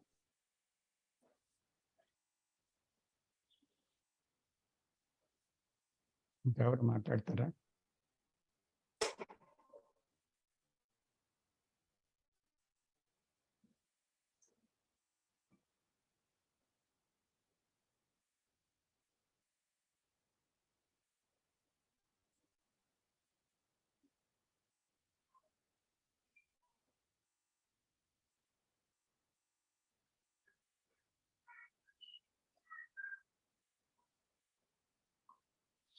And ఇంకోటి సార్ మన Krishnamurthy talk also sharing, two friends going together అన్నమాట, sharing together when there is care, love and affection. So that is very essential. I mean, to share together, walk together without agreeing and disagreeing. Yes. Just listening to each other. Yes. That is what he has said when about our meetings. He says, can you all move together as two friends? So adi mana meeting lo, it's very essential not to agree or disagree, not to say right or wrong, just to listen to each other. And for that there has to be care and affection. Krishnamurti has put many words like sensitive, freedom, care, affection, compassion, passion, love. It all means only one thing. They're not different. Sensitive is not different from love. Without love, there is no sensitive. Without sensitive, there is no love. So even when it talks about freedom, responsibility, but we interpret these words. We look at them differently. But ultimately, it is only one thing. It is only one thing. You may call it God, you may call it reality, you may call what is, you may call it love, you may call it sensitive, whatever it is. It is just the only, it is that. That's all there is. So it is very essential when we move together. I would say not we. I need to listen to what they are saying without agreeing or disagreeing. If I don't agree, I have to look into it. I have to see that I am not agreeing with what the person is saying. That's all there is. Not to do something about it. And because agreement and disagreement, again, it's based on my conditioning. So I have to see my conditioning is operating again. So is it possible to listen to the person, whether he is right or wrong? It's completely different. It is of no consequence whatsoever. Can I listen to him? That's all there is. Ante. It just occurred to me, sir, and Yes, that is right only. Because when you agree or disagree, what happens is, again, there is the old mind interfering. So in that interference, there is no understanding. You are agreeing what you are favorable to it, and disagreeing which is not favorable to you, or which has already in your mind not to agree, the knowledge. So hearing with that knowledge is something, the communication cannot be there, right communication. So మీరు చెప్పింది నేను విన్న తర్వాత అందులో నుండే సత్యం చాలా గొప్పగా ఉన్నప్పుడు మీకు నేను చెప్తాను. ఎందుకంటే ఆ సత్యం అగ్రీయింగ్ కాదు, డిసగ్రీయింగ్ కాదు, అది సత్యం కనుక. కాబట్టి అది సత్యమే అని మీతో చెప్పినప్పుడు నేను అగ్రీ అయినట్టు కాదు. నేను సత్యాన్ని చూశాను కనుక మీకు చెప్తున్నాను. షేరింగ్ అంతే. సో దాంట్లో మన ఇద్దరి మధ్య ఏ రకమైన భేదాభిప్రాయాలు లేవు. అది లిసనింగ్ తాలూకా అతి ముఖ్యమైన విషయం. రెండవది ఏంటి అంటే, మీరు ఇంకేదో అన్నారు కదా లిసనింగ్ తర్వాత, I don't remember well. In this context, you have told different words. Actually, it is the same one. Yes, that's it. So ఆ డిఫరెంట్ వర్డ్స్ ఎందుకు వాడారంటే డిఫరెంట్ కాంటెక్స్ట్లో వాడారు. అంటే to give us more understanding about that. అలాగే ఇప్పుడు seeing అంటే నేను అనే ఏంటది సెల్ఫ్ గురించి వాడారు. ది సెంటర్ అన్నారు, ద సెల్ఫ్ అన్నారు, ద నాలెడ్జ్ అన్నారు, థాట్ అన్నారు, ఎక్స్పీరియన్స్ అండ్ మెమరీ అన్నారు. ఇవన్నీ ఏంటి యాక్చువల్గా ఒకే విషయాన్ని చూపిస్తున్నాయి. అంటే ఆ విషయాన్ని ఎక్స్ప్లెయిన్ చేయడానికి కొన్ని సందర్భాలలో కొన్ని వర్డ్స్ని మరింత ఎక్కువ సులువుగా అవ్వడానికి అది వివరించారు తప్ప, మీరు చెప్పినట్టుగా విషయం అంతా ఒకటే. సెన్సిటివిటీ అన్నా, లవ్ అన్నా, కంపాషన్ అన్నా, సో దట్ ఇంటెలిజెన్స్ అన్నా, ప్రజ్ఞ అన్నా, ఇవన్నీ కూడా ఒక సందర్భంలో కలిగే విషయాలు అవి. సో ఇంటెలిజెన్స్ ఉన్న దగ్గర ప్రజ్ఞ ఉంది, ప్రజ్ఞ అంటే ఇంటెలిజెన్స్ ఉన్న దగ్గర ప్రేమ ఉంది, ప్రేమ ఉన్న దగ్గర కరుణ ఉంది, ఈ రెండు ఉన్న దగ్గర నిశ్శబ్దం ఉంది. సో నిశ్శబ్దం ఉన్న దగ్గర ఇవన్నీ ఉన్నాయి. కాబట్టి అక్కడ నిశ్శబ్దం వేరు, ప్రేమ వేరు, కరుణ వేరు, లేదా అంటే ఇంటెలిజెన్స్ వేరు అని కాదు అర్థం. కాబట్టి ఇన్ని మాటలలో చిక్కుకొని అది వేరు వేరు అనుకొని మనం అదేదో అర్థం చేసుకోవడానికి ప్రయత్నిస్తే మళ్ళీ వెనక్కి వెళ్ళిపోతాం.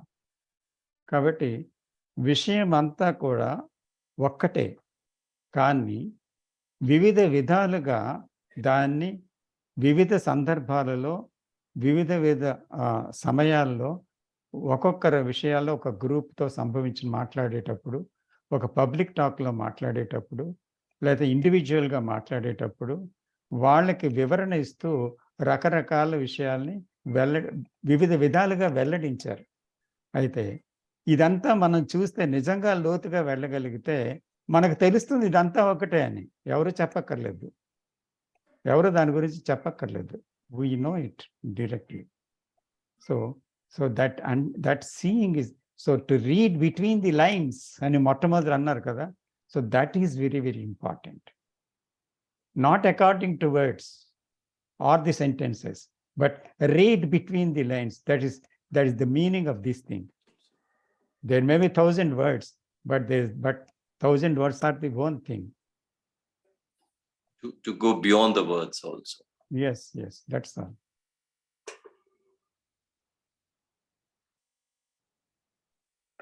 Sir,